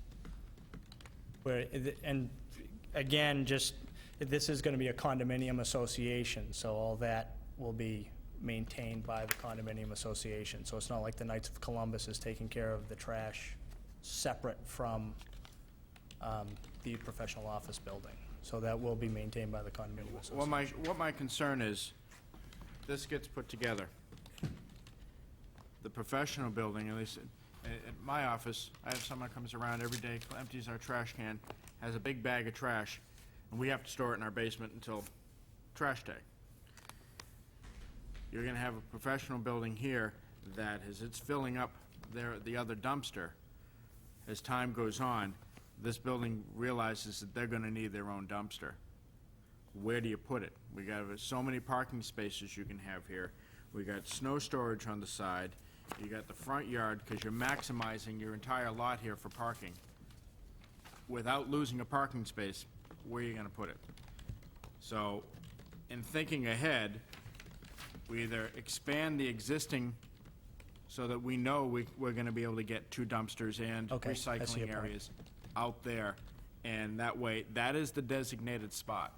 Granted, you may only put 1 dumpster out there now as things get going, but I can envision as time goes on, there is gonna be more trash, you're gonna have recycling, because it is mandatory recycling in the city of Portsmouth.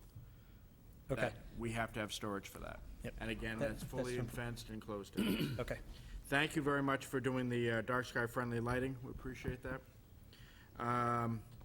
Thank you very much for the bicycle racks, and I think that covers what I'm usually on.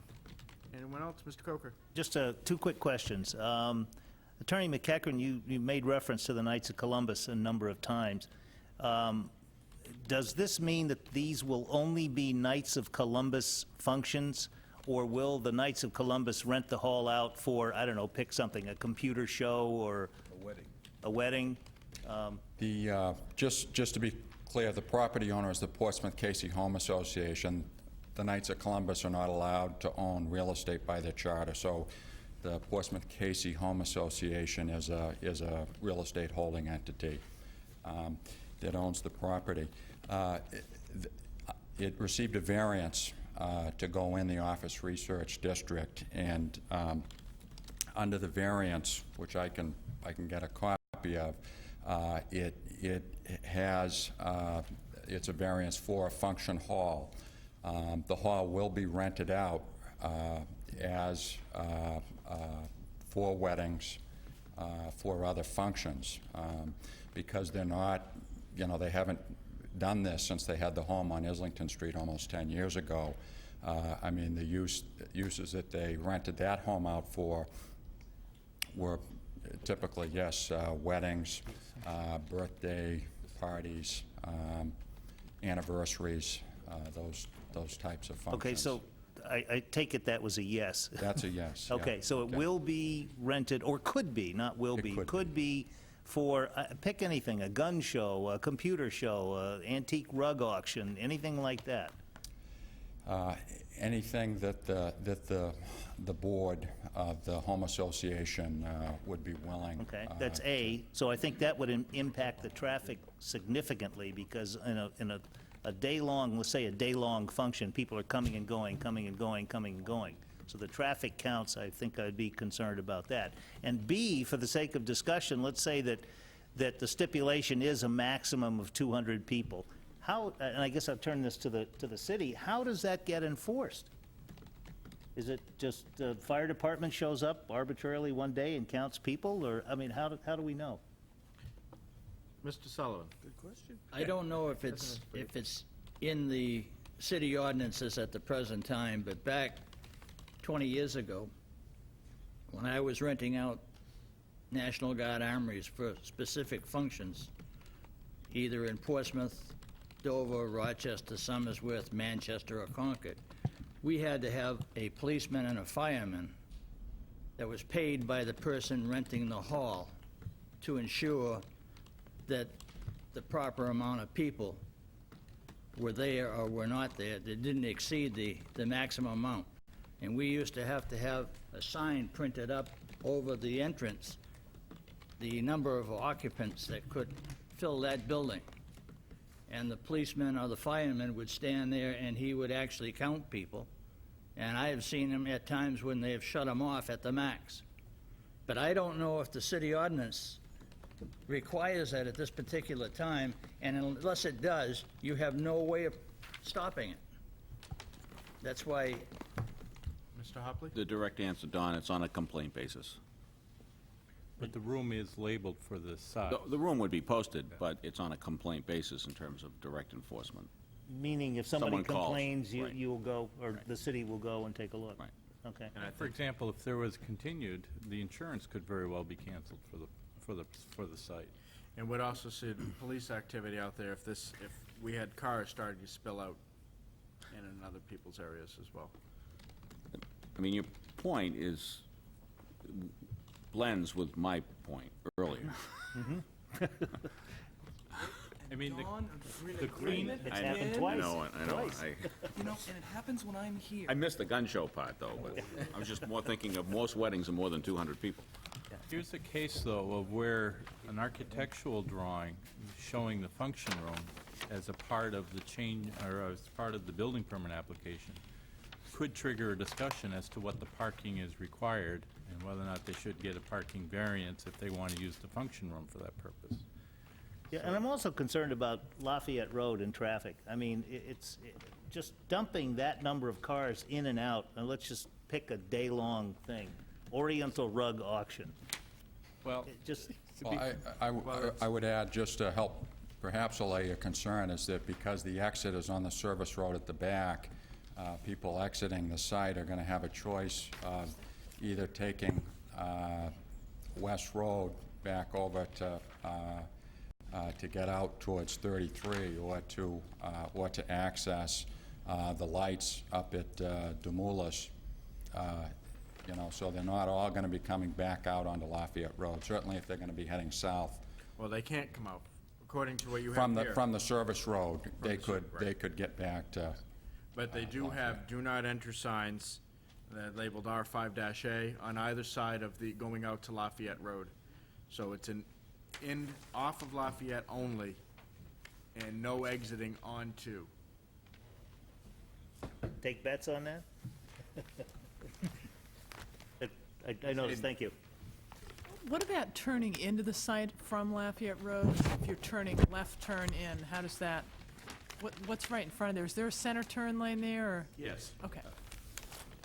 For the record, my name is Rob Woodland with Woodland Design Group. We conducted a brief traffic assessment for the project. There is currently a separate left turn lane all along the property frontage. We are only proposing that entry traffic would be happening at the driveway on Lafayette. So we're accommodating the left turn with a separate left turn lane into the site. And all the exiting vehicles would be pushed out to the service road where they could turn left and back to Lafayette, or further into the park, past the water park, and reconnect elsewhere. To get to the parking question, I did want to weigh in on this. I spoke with the representatives of the Knights of Columbus and the Casey Home Association, get an idea of the type of events they were anticipating. And they do anticipate trying to rent this out to defray costs for the association. They will be renting it out to small business meetings in the day. There may be some conferences or lecture type instruction at the hall during the day. The larger events they anticipate would be outside the typical peak periods, after 6 o'clock, more like 7 o'clock, for weddings and that sort of thing. So the influx of traffic would be, for the larger events, would be outside the weekday morning and weekday evening peak periods. The other thing I wanted to mention is, again, because these events are typically going to be, the larger events are typically going to be held in the evening or on the weekends, I would imagine that during those times the office parking spaces would be mostly available for the use for spillover parking. So that would help to some degree provide additional parking spaces for the larger events. I hope that answers your question. Thank you. Can I ask a couple questions? Actually, Mr. Ricci, and then I'll pass it to Mr. Holden. Mr. Chairman, I was, Mr. Hopley doesn't say much, but when he does, he usually has a good point. I believe that's a compliment. Well, again, I have the same concerns, and my concern just got raised again where, well, if there's overflow parking, it'll be at off-peak hours, so we'll be able to accommodate more. That doesn't quite set right with me. I've got two other questions. On note 2 on sheet C4, it says handicap spaces provided, and they say that there's 8. The plans only show 6. And Rick, am I correct in saying there's 1 per every 25 spaces, handicap-wise? Sean, I can't, I don't want to quote it. If 8's required, only 6 is shown on the plan, and if 6 is only required, then the note on C2 under the parking calc needs to be revised to show 6. So, I don't know if you know offhand how many spaces are required for handicap. I believe it is 1 per 25, but there's a range. I'm sorry, could you step up to the microphone, please? I believe you are correct, but there is a range. Is this the one? That's the one. Sorry. I believe you are correct, but there is a staggered range. You get up to certain, like up to 75 spaces, there's a certain rate, and then after 150, there's a certain rate, et cetera. And unfortunately, I don't have the manual with me to determine it. I do recall, as a general rule of thumb, it's roughly 1 in 4, or 1 in 25, which would suggest that this would mean around 6 for the spaces being provided, total on the site. But Okay. I don't have the ADA with me. And I don't know the means and methods, Mr. Chairman, to, if the plan gets approved, do we? We're having Mr. Holden look it up right now. Okay, and one final procedural question is, I guess one of my concerns is, when these plans go to the building department for a building permit, is the interior of the building looked at such that it's cross-checked with the site plan and the parking requirements? Yes, That is done? yes. Okay, all right. And I was just trying to shortcut any difficulties that moment down the road would bring now. Well, again, the off-peak, and Because that's when we're going to have them kind of heighten my concerns even more, so I'll leave it at that. Okay. So, thank you, Mr. Chair. Mr. Holden. Yeah, for 100 to 200 total spaces required, there would be 3% would be handicapped, but not less than 4 spaces. However, the more this discussion has involved the parking, the more uncomfortable I'm becoming. At this time, I'm going to recommend that you table this, because I'm not certain now that we have calculated the parking based on what the true use is going to be. And if we have to get with the applicant to work out the finer details on that, so be it. But if this is, you cannot combine the parking with another use to meet your total. Got to be the function hall plus the business office for the total parking, or you need to get a variance for it. And can I have a motion to table this to our next So meeting? moved. Regarding the parking situation, and also have Mr. promptly have an opportunity to take a look at the use, to answer any other parking. Are there any other issues you'd like to ask? I'm sorry, before we take them up. Being that everybody's talking about parking, and it kind of relates to my question about snow storage earlier, perhaps there's a chance of providing a curb on the south end, because I see as one possibility of people trying to fit more cars in is parking head-to-head on that lot, and I'm just trying to protect the abutter. Okay. I'm looking at the grades and might be able to push forward. Yeah, it's no problem to put a berm along that side. And then, when you say berm, do you mean an asphalt kind of curb, or? That's what was suggested by the TAC, that an asphalt curb was sufficient for the outside and along the sidewalks and traffic island was requested to be cement concrete. I guess I would like to see the concrete curb on those as well, because I just don't think an asphalt curb is going to hold up. One, to prevent cars from just driving over it, and two, to stop a snowplow after a couple years of snowstorms. We'll take those under when it comes back up. Thank you. If I could... To add to the tabling motion? Yes. To add to the tabling motion? Yes. Mr. Coe. Concerns about traffic. I'm not sure we need a full-blown traffic study, but unless I missed it, our packet was pretty thick this week. I didn't see any specific traffic information other than what was presented by just verbal. I would like to see a little more detail on traffic. I'm not asking for a full-blown traffic study, but just something that we can chew on a little bit. Okay. To add a little bit of structure to what Don is saying, stipulation number 22 is that the traffic report be amended to include components for the 200-member function hall. Well, if what we're talking about is the function hall numbers itself and parking and so forth, then I think that speaks to what Don is saying. And my concerns, I'm looking at this, and if we touch the parking configuration, then you're also dealing with the access and egress from the property, and how cars are shuttled to and from and so forth. So I think we've got to look more specifically at that as well. Maybe even going as far as a full-blown traffic study if need be. Okay, there is a motion on the table to table this while the public hearing is still open. Could I possibly just clarify one point on the parking? The assumption for the parking was that we'd see an average vehicle occupancy for events, special events to larger events, of roughly 2 people per car. I think this is a fairly reasonable estimate for that type of function. So that's where the parking calculation was determined for the function hall, based on a cap of 200 people, assuming that we had 2 people per vehicle.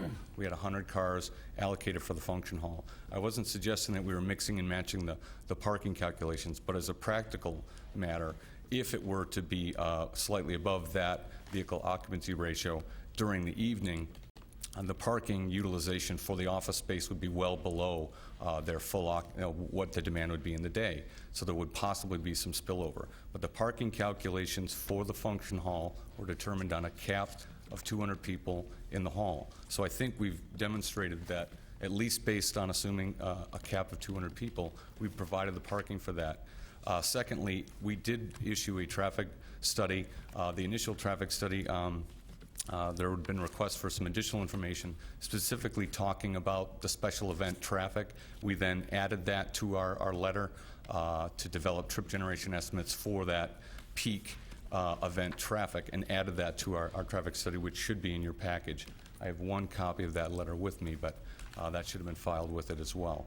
And basically, we assumed that during the peak event, the peak hour before the event, you would have roughly 80% of the entire activity entering the site, and then in the busiest hour at the end of the event, roughly 80% would be exiting the site, resulting in 80 trips coming in the peak hour before the event, and 80 trips exiting as a maximum in the peak hour after the event.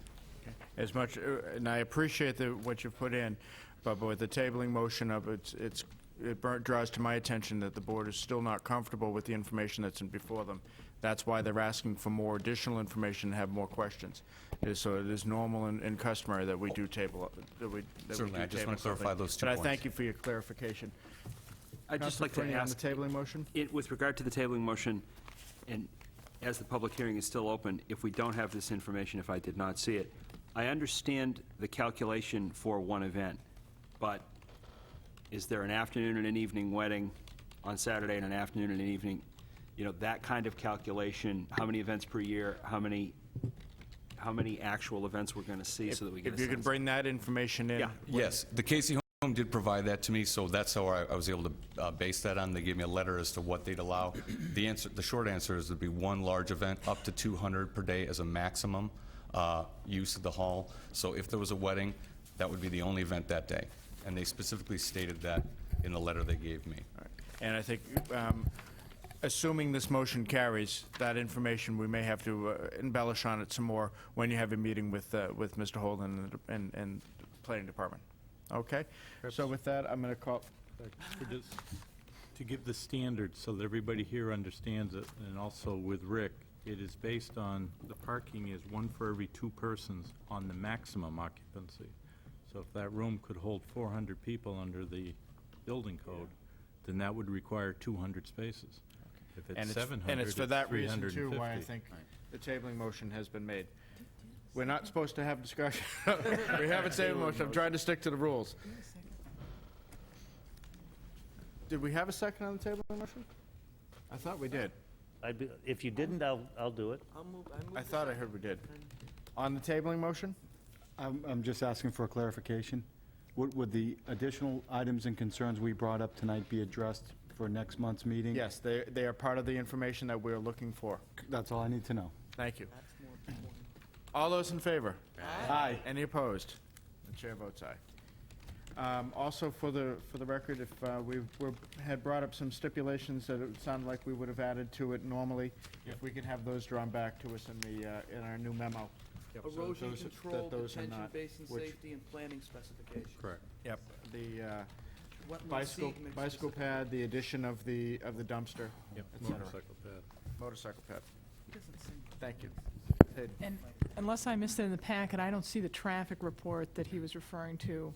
So if we could have that for next time. Yeah, that wasn't crazy. That wasn't in our packet, right? Would you like us to Both resubmit crazy. that, or would that come from internally?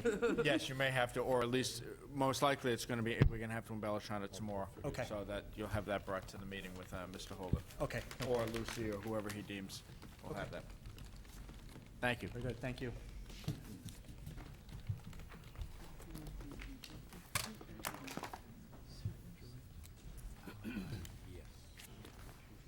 Okay, moving on to H, the application of Richard W. Edgley, owner for property located at 154 Fleet Street, wherein site plan approval is requested to construct a 3,246-square-foot, 4-story building with basement after removal of the existing building with related paving, utilities, landscaping, drainage, and associated site improvements. Said property is shown on Assessor Plan 117 as Lot 6 and lies within Central Business B, Historic A, and Downtown Overlay District. Who'd like to address us? Mr. Chairman, before you start, clarification from the planning department, please. As a resident of 80 Fleet Street, I believe although I did not see a notice, I believe I'm in a butter. It's pretty close. David, can you make that call? Do you know if the Macintosh was notified? I'm trying to check that now. Pardon? It's only 100 feet for Butters down. It's only 100 100 feet, so feet? you're probably not.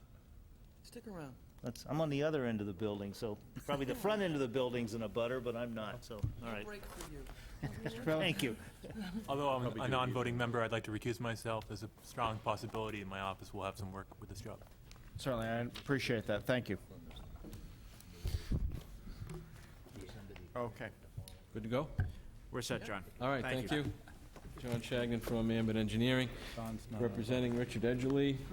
Also with me here tonight is Julie McDonald from Stefano Architects, and Dick Johnson, who's the construction manager from Pine Brook Construction. The project consists of a existing building at 154 Fleet Street. It's a wood frame building currently utilized as 6 apartments, and the proposal is to remove that building and replace it with a 4-story brick facade mixed-use building. It will have retail on the first floor and units above it that are residential. The project went to the HDC and received approval from the HDC. We then went to Technical Advisory Committee through 2 meetings and worked through their concerns, hopefully addressed them all. We should have all received a package with your materials, the plans. In that was the HDC Certificate of Appropriateness, a pretty well-developed construction management plan. We recognize that there's going to be some impact as the property is constructed. It is a narrow downtown lot with the building pretty much occupying a fair amount of the lot, so we will be looking to close a lane of traffic on Fleet Street for some of the project. There'll be 2 parking spaces along the front that will be put out of service for a period of time and will be enveloped in the construction space, fenced off, so to speak. The good news is that after the project is constructed, because we are closing a curb cut, we'll be providing 3 parking spaces back. So the downtown will actually gain a parking space as a result of this project. And although we will be paying our fair share of revenue lost during the construction phase, we ask not that we get the money back into the future. Also in the package is a letter regarding the alleyway. We're proposing to resurface this common alleyway along the southwesterly side that currently is owned in common by a number of owners and is utilized also as a conduit for some electrical services to transformers, as well as access for pedestrians. We're going to be resurfacing that as a result of the project, not changing the grade, leaving it at the same grade, so we don't see that being a detrimental impact to any of the abutters. And the letter in the packet is in support of our right to do that. You have a copy of the Technical Advisory Committee stipulations, and we'd be glad to go through those in detail if you so desire. I guess I'm here to answer any questions you might have about the project and hopefully seek your approval here tonight. I'd like to start off, Mr. Ritchie. I would, Mr. Chairman, thank you. I just have, I guess, one comment, John, if I could. If we're putting a proposed catch basin out on Fleet Street, is there any chance we could get an oil water hood installed in that? There's a good chance we could, if that's what the city would desire. I guess I would defer then, I guess, to David. It seems if we're getting a new catch basin in the street, it'd be nice to have some sort of extra check or balance in there. My suggestion would be is that you make that a requirement, subject to review perhaps by Dave Allen. That'd be fine. And then that way we can look at it and make sure. Perfect, thank you. Any other questions? Not oh, go ahead. What has evolved to date relative to construction management plan? We've had a lot of big projects downtown of late, as you know, and we're trying to perfect that process as we move along, particularly related to street closures and safety of pedestrians passing by and impacts on...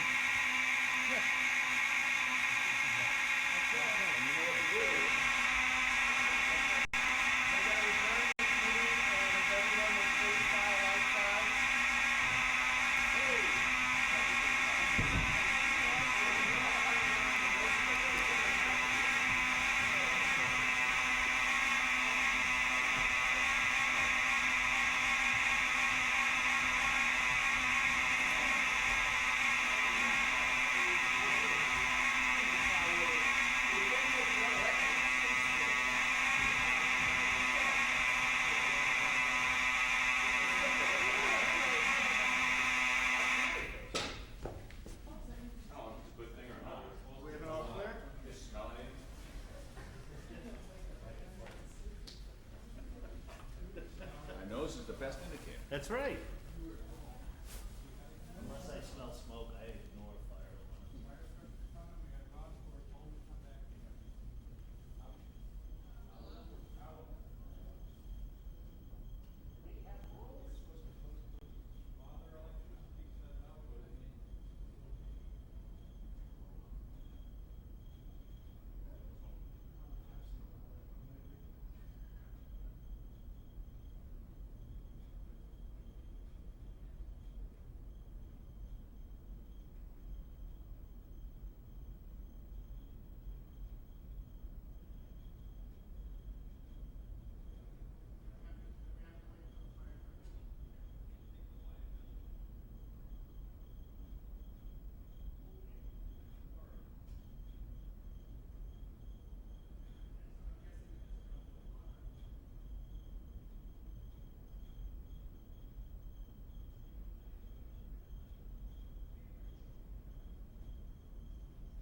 for knocking down trees in a conservation zone.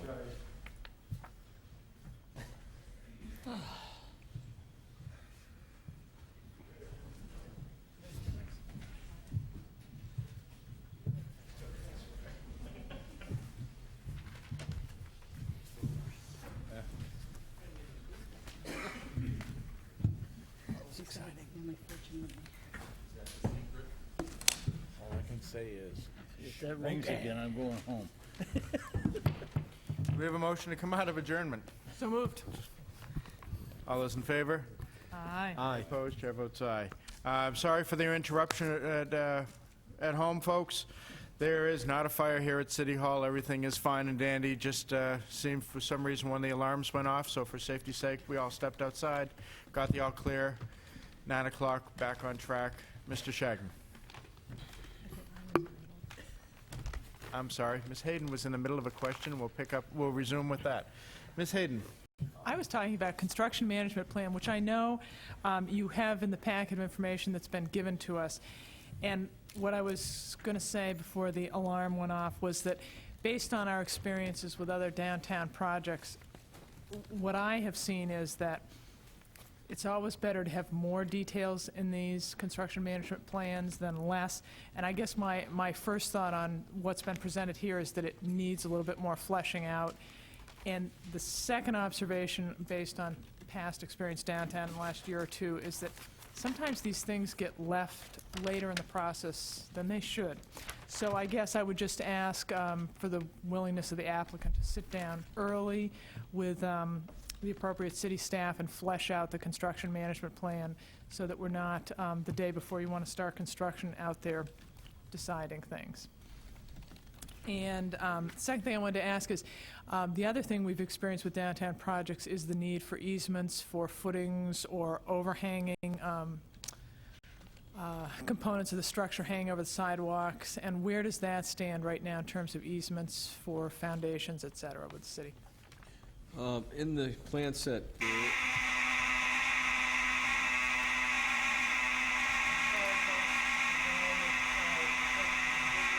and everyone step outside the building, please. We still have to go out? Wait for an all clear? I'll go check and see. Usually they test them again before they reset them. Maybe? Why don't we... Are we off the record? I don't see how. And are the cameras still on? Yep, we're still on. Why don't we proceed with the questioning until, and we'll hear back from Mr. Holden. Yes, there is a plan in the plan set, D2, that shows the front property line and the protrusions, both below the surface and along the face of the building. So we anticipate, and it is a condition or a stipulation, that we will have to go to the city council to get those things approved. There's also, getting back to the construction management plan, a note about that on the plan set, and we've provided a first blush, but we'll definitely work with the city on bringing that to more detail.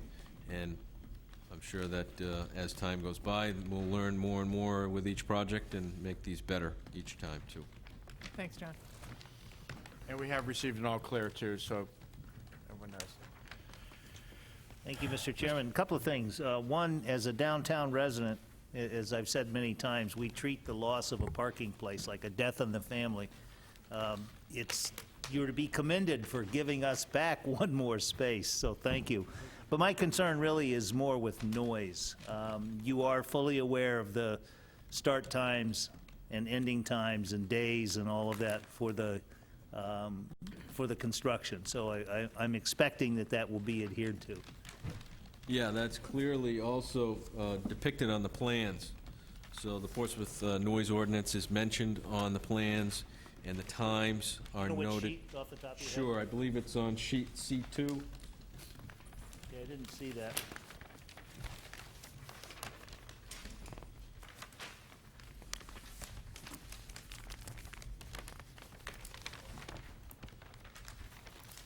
I'm sorry, C1, note 7. Okay, thank you very much. Okay.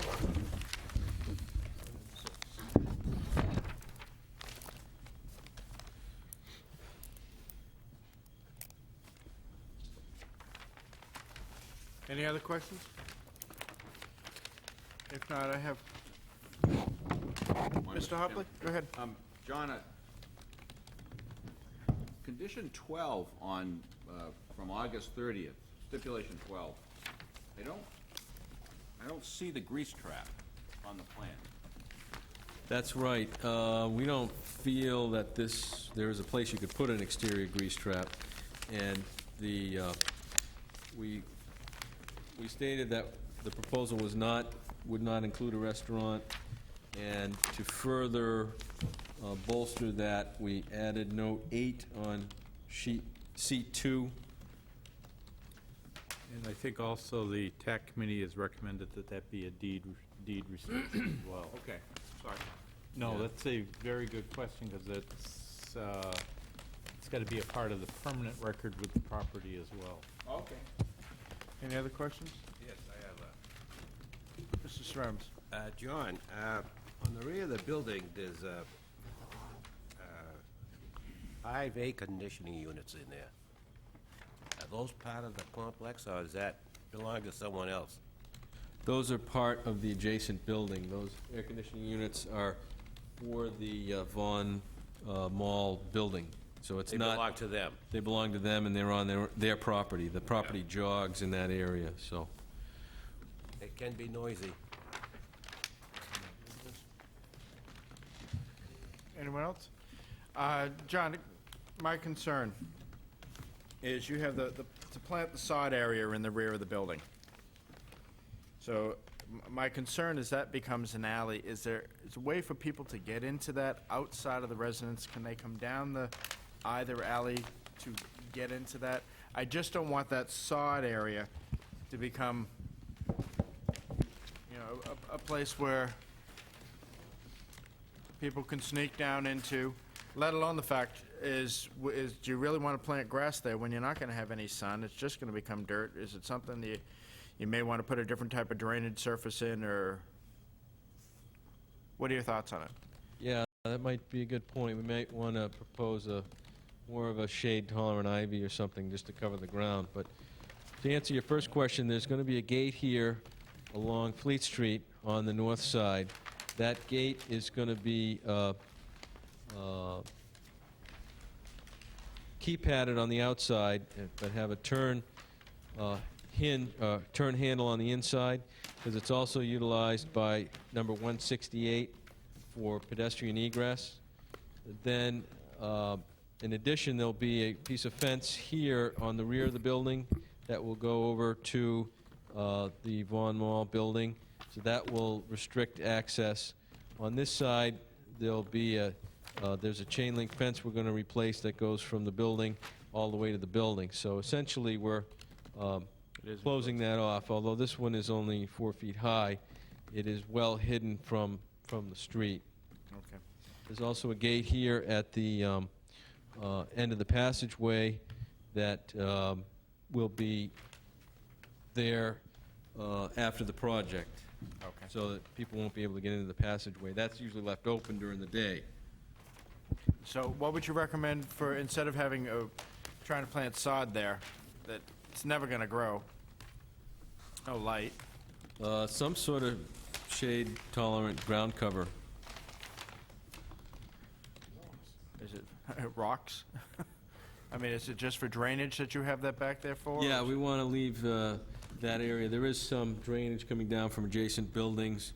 If you were to go out there now, you would see the evidence of some water that does collect and soak into the ground. So it's not a large drainage area, but I mean, we're open to I some just see suggestions. if it's just sod, you're going to have just weeds and everything growing up there, trash collecting and so forth. And I don't know if at that point then it becomes a fire hazard or not. So, okay. Ms. Hayden? John, the motion-activated security lights, what's across from those? Are there any residences there with windows that... Well, there are I don't know three. what height those are at. There are 3 locations. One location is here, and this light is actually was put in at the request of the neighbor. So this light Motion censored is there to assist if people are exiting that building, going out the, that way. There's one down here, which is to facilitate exit from the 154 Fleet Street building, and there are no residences there. It's an office building behind there. Not that it would stay that way forever, but I don't believe there would be any impact at this time. That's offices in this building here. This over here is the Franklin block, and it's a restaurant at that first level. And I guess that was my question, how high up are those lights? Do they illuminate down? I'm picturing, you know, the person's bedroom window on the second floor there. Are they going to get... I believe they're at just the door height, above the door, so they're not, Okay. they're not more than 8 to 10 feet above finished grade. Okay, so all three of those are facing either Down. brick walls or retail or office? Yes, Okay, yes. thank you. Yeah. Is there going to be a project manager on site? Yes. And so, can we have also posted their phone number on the door, so if there's any problems with the, you know, restaurant or anything has, or any abutters or anyone has problems, so that Not- they can reach them for after hours? Not a problem. Thank you. Yep. Any We other submitted a questions? tentative list, so there'll be those contacts. Great. Is there any other questions? Any questions about any other stipulation you want more clarification on? No? Thank you, John. Thank you. Sorry it took a little bit longer to than normal. Is there anyone else in the public who'd like to speak to, for, or against this application at this time? Anyone in the public to, for, or against this application at this time? Third time, seeing no one rise, I'm going to close the public hearing. What is your pleasure, board?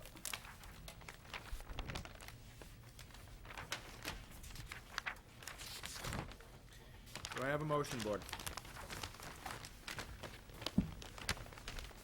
Chairman, Mr. Ramis. I move for site plan approval with the stipulations. Okay, thank you. Thank you. Is there a second? Second. Been moved and seconded. Discussion on the motion, please. Could I get clarification? Mr. Holden. Could I get clarification that also includes a deed, the deed note the restriction on use based on the grease trap? Absolutely. Okay, that's agreeable to the second as well? Yep, okay. Anyone else? And I'm not going to ask for the stipulation on removing the grass back there. I guess if it is just going to be grass, John, if that can be maintained and mowed, so you have your open space requirement, but I'm just concerned for, if it's just turning to weeds, that becomes a fire hazard, so as long as there's maintenance on that. Okay. Anything else? I'll call the question. All those in favor? Aye. Aye. Any opposed? And the chair votes aye. We're all set. Thank you very much. You're welcome. Sorry for the delays on that. Better be safe. Exactly.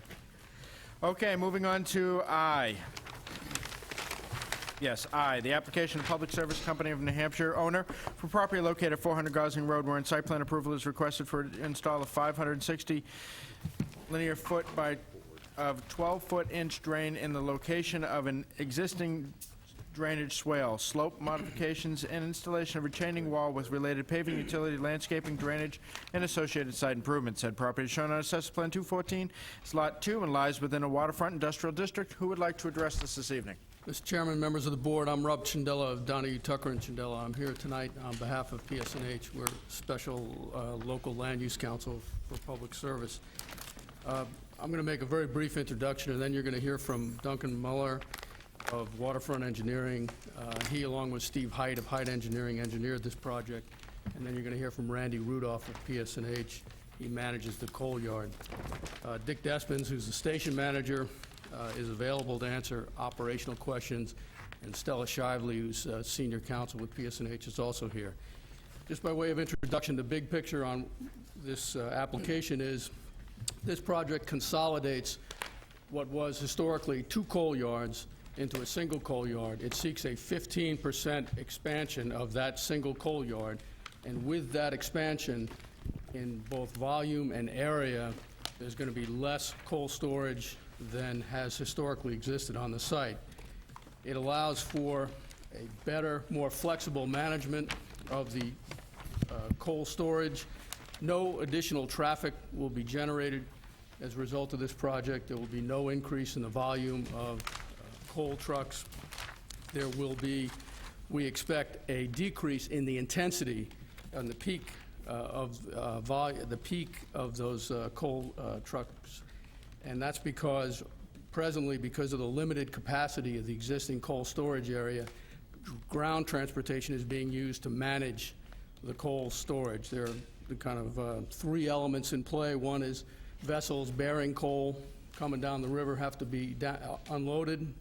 There are there's PUC monitoring of the number of the volume of coal that has to be stored on site, and there's limited capacity. So trucks are presently being used in a kind of micro way to manage the existing coal storage area, and that will go away with this project.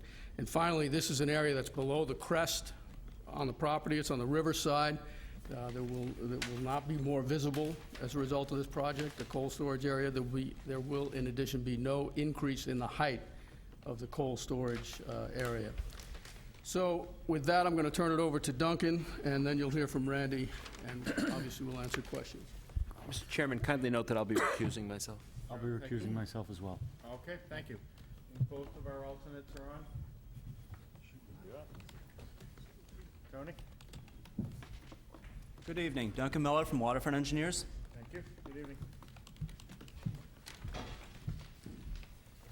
Let's start by giving you an overview of the site where we're looking to do the work and the function of the swale, which is really the main component of this project. The existing swale is this green line that's on the drawing. You can see this is overlaid on the air photograph. That swale functions to capture the small amount of runoff that's on the upslope side of the coal yard, essentially clean runoff, and it bypasses it around the coal yard so that it does not have to go into the coal yard runoff treatment system. It continues around and down below the site.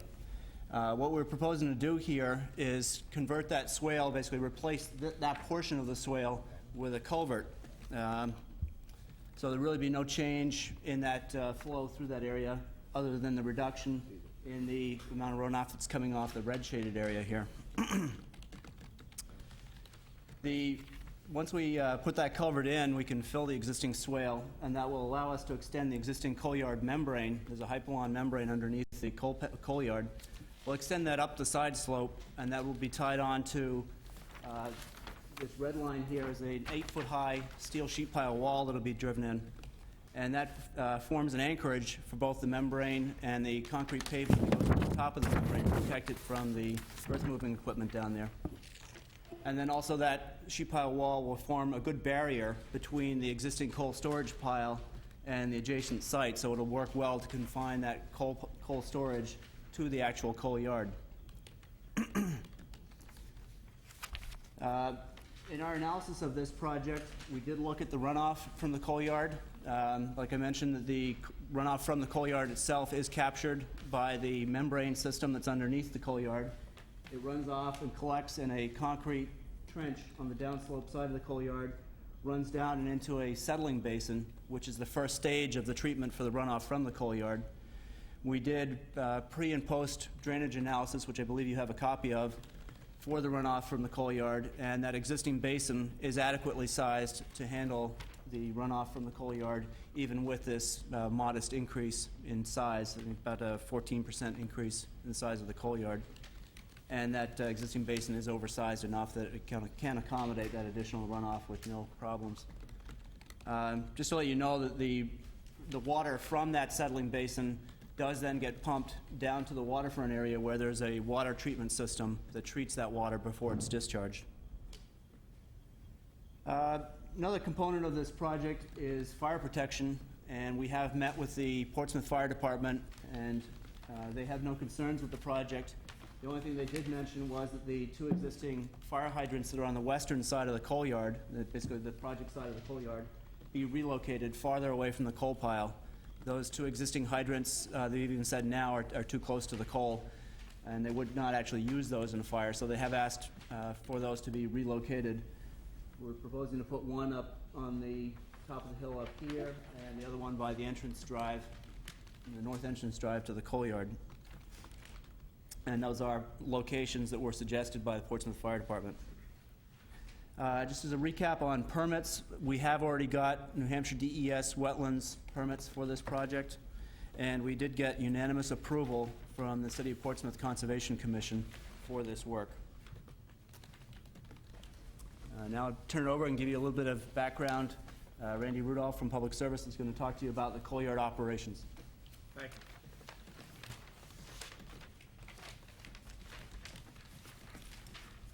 Good evening, Chairman Smith and Planning Board members. My name is Randy Rudolph, and I'm in charge of maintaining the waterfront terminal at PSNH Chiller Station. I would like to cover three main ideas during this portion of the presentation: the successful history of the fuel management team at Chiller Station, the inventory control method used at Chiller Station, and how this consolidation project will better help control levels. Chiller Station has handled coal for 20 years without a major safety incident. The yard today, as well as in the future, will maintain adequate measures to continue this success. Inventory control helps to compact the coal to industry standards. This ensures that moisture and oxygen are kept to a minimum. In addition, the groomed coal is covered with tarps. This further eliminates the exposure to the elements. The station manages the inventory by first in, first out control method. This method best manages the rotating inventory. This consolidation project will help to level inventory controls and allow better terminal management by slightly allowing a larger laydown area for stock rotation methods. In closing, we have discussed the successful 20 years of fuel management. We have discussed the proper stock rotation method. And finally, we have discussed how better inventory planning will further promote the safe handling of coal. Thank you, Chair and board members. Mr. Sindella will now close and answer any questions. Thank you. Chairman, we're happy to entertain any questions. Are there any questions at this time? Seeing none, thank you. Is there anyone in the public who'd like to speak to, for, or against this application at this time? Anyone in the public to, for, or against this application? Third time, seeing no one rise, I'm going to close the public hearing.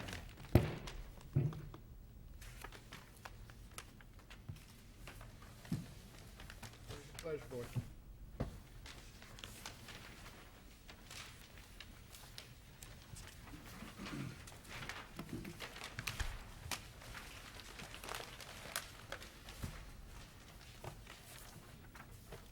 I have one question. Just looking at this, and it shows that you have an underground obstruction. It's going to do a field verify, and it says see detail, and I can't find the detail. What is the underground obstruction? I believe that's the existing fire protection line.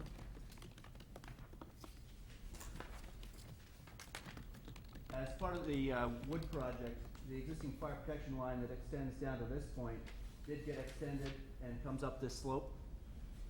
Okay. So that the sheet pile wall will be installed over where that fire protection line currently comes up the slope. Okay. Thank you.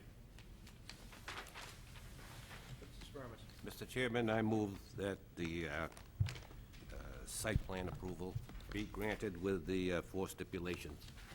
Okay. Second. Moved and second. Discussion on the motion? Seeing none, I'm going to call the question. All those in favor? Aye. Any opposed? The chair votes aye. You're all set. Thank you, gentlemen.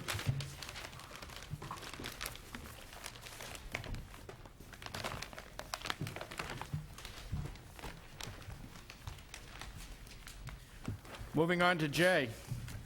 The application of Michael J., car owner for property located at 195 West Run, wherein site plan approval is requested to construct a 19,400 square foot, single-story, 27-foot by 200-foot addition to an existing building with related paving, utility, landscaping, drainage, and associated site improvement. Said property is shown on Assessor Plan 267 as Lot 9 and lies within an industrial district. Who'd like to address us? I would. My name is Eric Weinrib. I'm a professional engineer with Altus Engineering. Approved? David, could you get a... Yeah. Could you hit that, please? Yeah. our honorary fireman. If I don't come back, that means leave. I got the gong. Since this is the, this has already happened a couple of times this evening, we send Mr. Holden out to make sure we have an all clear. If not, we will be leaving the building. Send him the check for mines, too. Proceed, please. Also with me tonight with Abington Construction is Patricia Bartel to answer any questions regarding Abington. Michael Carr owns the property, also owns the construction company, Abington Construction. The lot is located on the assessor's map as map 267, lot 9. It's at 195 West Road. To describe the parcel, to the north is the Union Labor Building, which is here. To the south is F-Series, which is an automotive storage facility that I recently was before this board with the permitting. To the west is West Road, and to the east are the vacant lots known as the Georgicopoulos parcel and the Iafola parcels, the vacant lot that you see up to Lafayette Road.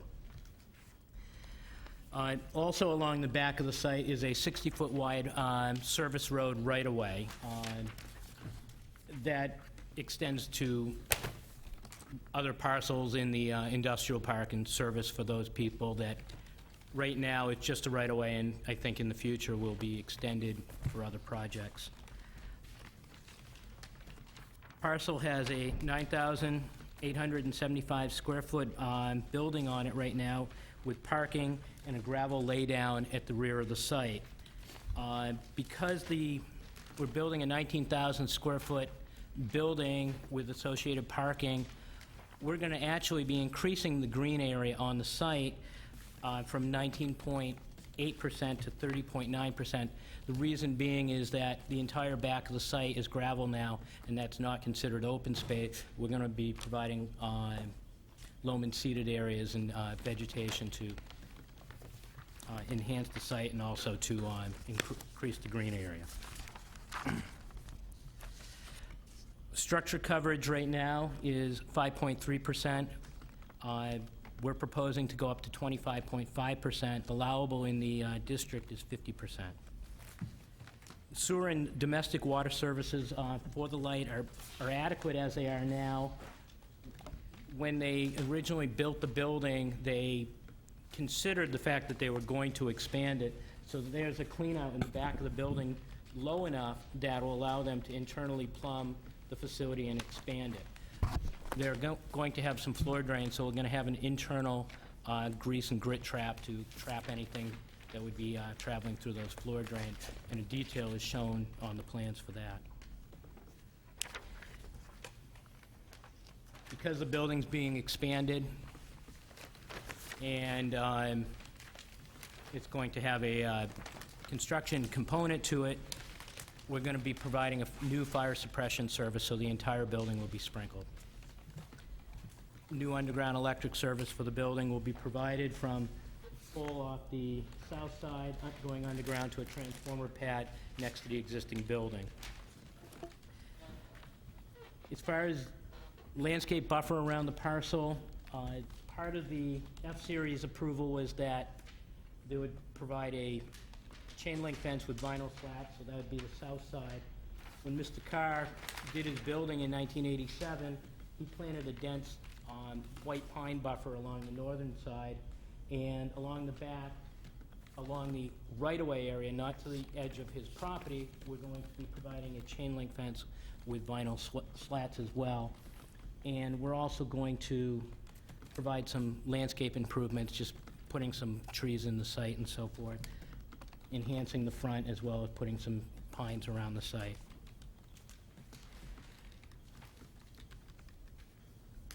We've designed the drainage system to accommodate the 2, 10, and 25-year storm events, which exceed the town's requirements. One of the things that we looked at in this site is that it's a flat site, like everything else on West Road, and it's hard to get detention and structures out there and still have positive drainage off the site. We looked at different ways of doing this, as well as recharging the groundwater. So what we've designed is an infiltration system along the edge of the building, so your roof drains will pitch, or there will be no roof drains, it will be the roof runoff will pitch to the north and south into a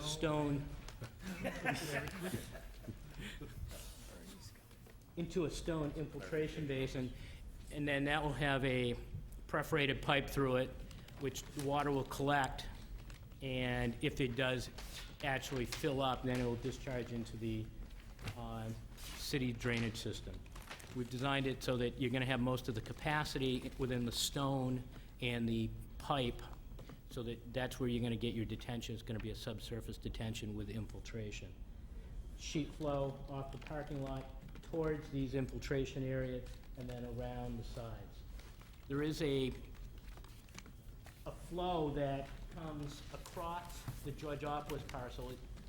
Previously, the water, long before the site was developed, the water ran towards Route 1. When they excavated and changed the hydrology there, the water runs towards West Road, and you'll see there's some real erosion on the site in that area, and what we've done is we've provided that the water will continue to run around the side of the site towards West Road, with runoff that's not associated with our development.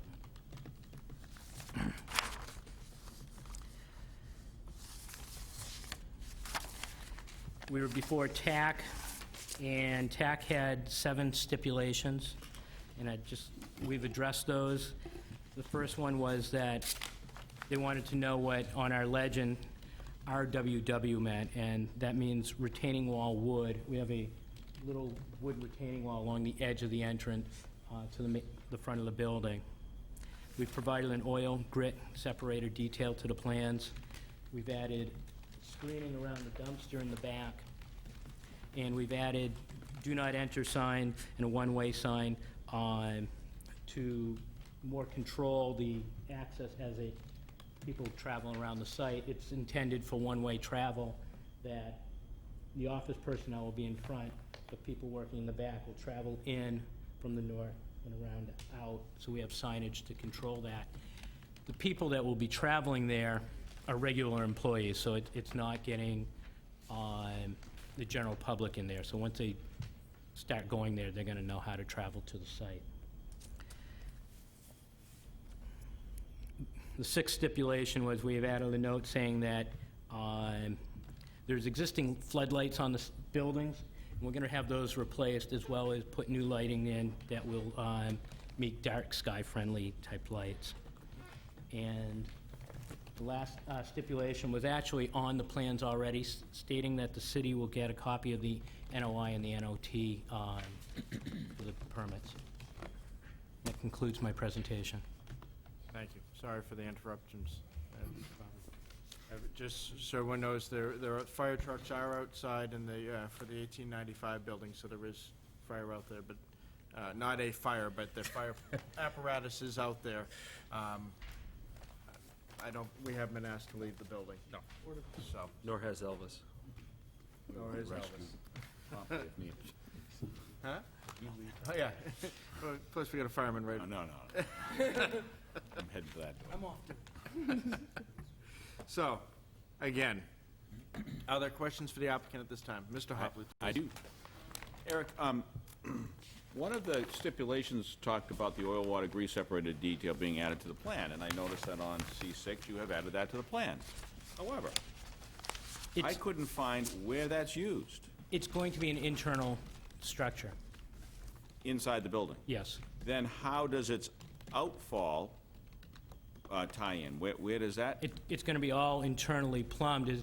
Their floor drains will tie into that, and then it'll continue through the building, because the existing sanitary line is deep enough here to service the entire building. Okay. So there'll be floor drains that'll tie in.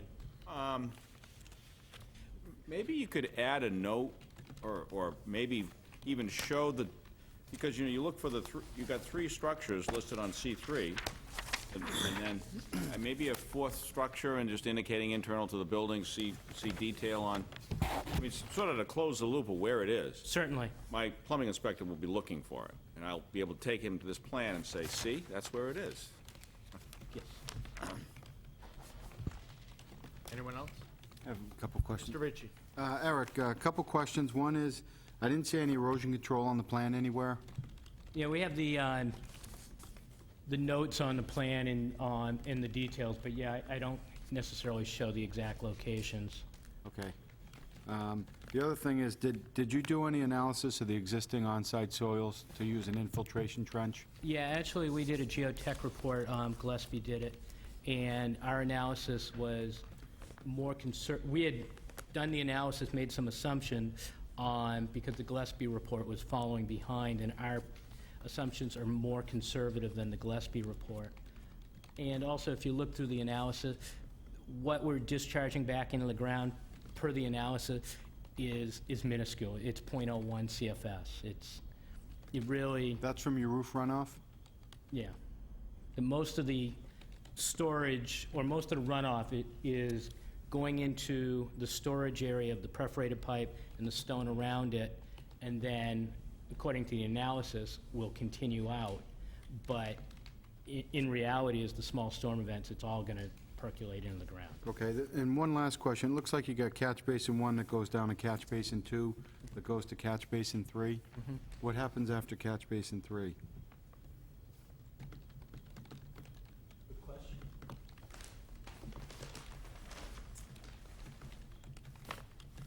I guess that would be the drainage on the west side as it goes south to north? Yeah, catch basin 3 ties into the existing storm. Catch basin 3 ties into the existing storm drains. Oh, okay. All right. Those are the only questions I had. Thank you. Thank you. Any other questions, Kevin? Just a couple comments. I want to thank you for adding the dark sky friendly lighting. We appreciate that as we move forward to making that a true standard. We're glad to see that you're adding that. Snow storage is great, thank you. And one question I do have, is there a possibility of getting any of those as a motorcycle pad? Any of those front spaces? I know they're existing. Yes, we can do motorcycle. I wouldn't suggest any bicycle, just in the fact that none of the Abington employees live in Just locally. basically just for a motorcycle pad. Okay. In case anyone, nice sunny day. Someday I will get mine. You hear that, honey? Better ask. Mr. Chairman, you'll have plenty of places to park it, too, I might add. Absolutely. You could be like the land use biker gang, you know? Rumble into town. Any other questions? If not, Mr. Covello, I'm sorry, and then Mr. Hopley. Is there a roof over the loading dock? No. What you're seeing is that hatched area is a concrete wheel pad, so that loading docks typically fail where the wheels are, so that we specify them to be concrete so it won't fail. Mr. Hopley. I guess picking up what John's question on catch basin 3, without the table saying there's an invert out, would anyone know to connect it to anything? Like the person in the field putting it in? On my note 3, it says match inverts to flow line Where- in the lower right-hand corner. Which sheet? On the Oh. grading plan, sheet C3. Ah, that's what that means. Okay. Thanks. Yeah. The guy in the trench knows that. Anyone else? Seeing none? Thank you, Eric. Thank you. Is there anyone else in the public who'd like to speak to for or against this application at this time? Anyone in the public to for or against this application? Third time, seeing no one rise, I'm going to close the public hearing. What is your pleasure, board? Motion to approve Second? With stipulations? with stipulations that have been added. Agreeable to the second? Thank you. Any questions, comments, concerns? Just one Mr. question Will. for Mr. Risi. You mentioned erosion control and the specificity of where they're going to place that. Is that necessary to put that on the plan, or just the idea that there's erosion control is satisfactory? I think, being that this plan's pretty simple, I think that should suffice. Okay. Thanks. Anything else? Seeing none, I'm going to call the question. All those in favor? Aye. Any opposed? The chair votes aye. All set. Thank you. Okay, moving on to our final for tonight, and that is item K.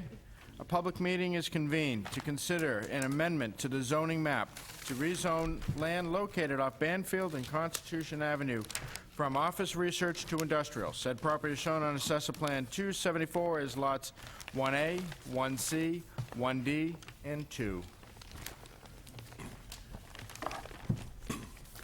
Good evening, Mr. Chairman. Good evening. My name is Bernie Pilich. I'm here on behalf of 360 Constitution Ave LLC, which is the party that initiated this request with the City Council for the rezoning. The rezoning involves 4 parcels of land, and I have, and you probably already have in your packet, letters addressed to the mayor and council from the other 3 property owners whose land would be affected, which basically all state that they are in support of the rezoning of the land from office research to industrial, but I will, for the record, submit those again. Thank you. This is a relatively small area of land at the location of Banfield and Constitution, which I guess in 1995 was placed into an office research zone when many parcels of land were placed into an office research zone. And since that time, we've had the wonder of the Pease Development Authority and office research mecca, and which now results in a situation where we have hundreds of thousands of square feet of office research, some of it vacant at Pease. And there has developed a niche in the city of Portsmouth for industrial land. I guess the best example I can give you is probably 140 Banfield Road, where an industrial zone piece of land of just a couple of acres was developed by a client of mine and turned into small, I hate to use an analogy, but Autumn Pond Park and Greenland type of industrial condominiums. And there seems to be a demand and a need for that type of thing for your local plumber, electrician, contractor who needs 2,000, 3,000 square feet of space to park their vans and to have an office, or your local landscaping company or sprinkler company. They're too small. Pease doesn't want to deal with them.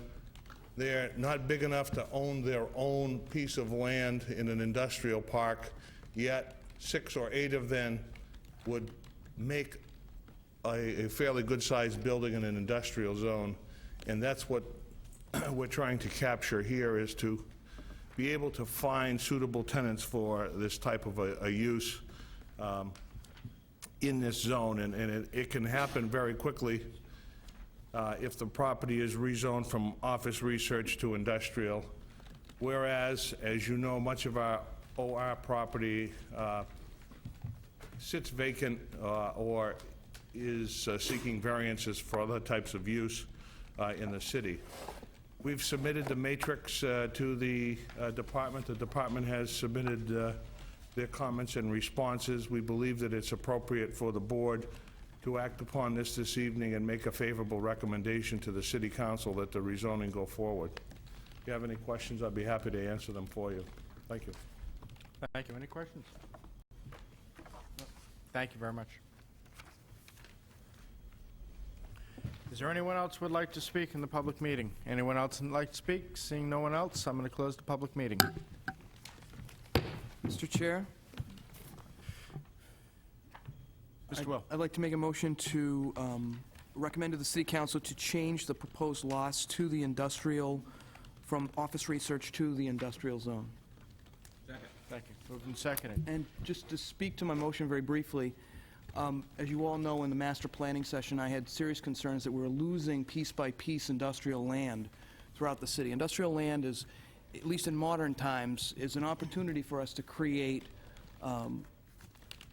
jobs using the land that are higher paying than, say, commercial property would utilize.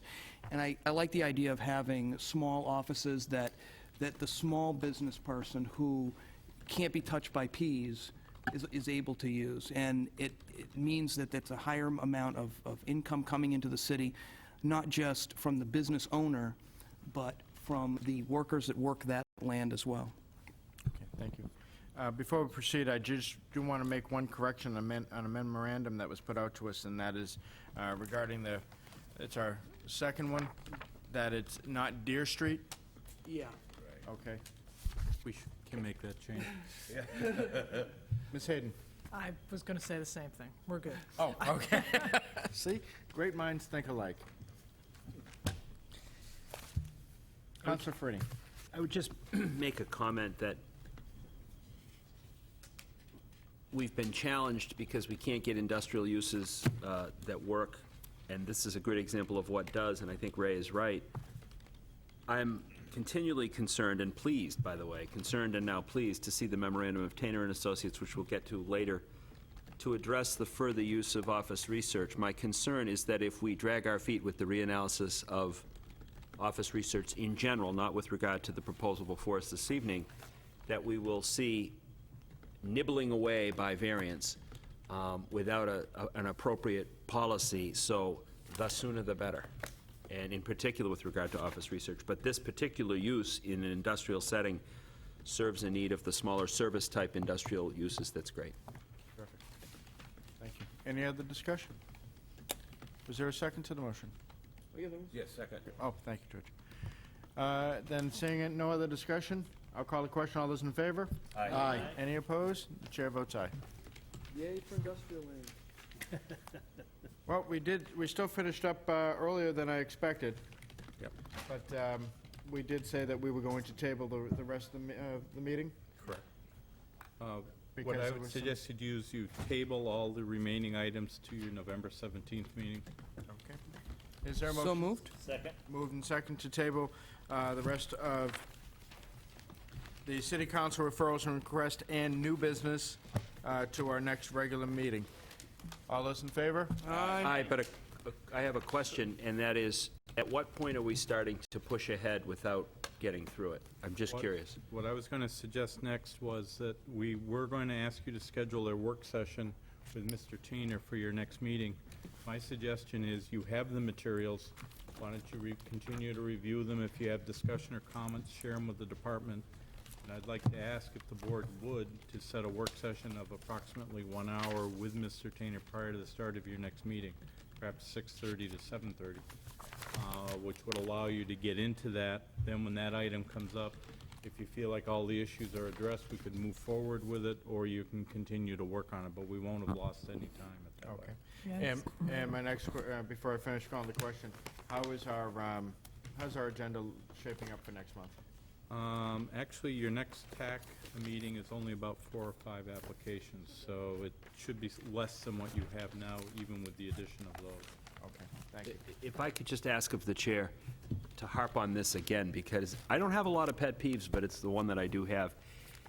If I would not want to sacrifice planning board deliberation time on this particular office research memorandum if we have agenda items that are relatively new so that we don't feel like we're not giving people an appropriate hearing. If, however, some of these items that are before us have been floating along for a long time, I'm concerned about that as well, and I'm curious. I don't know.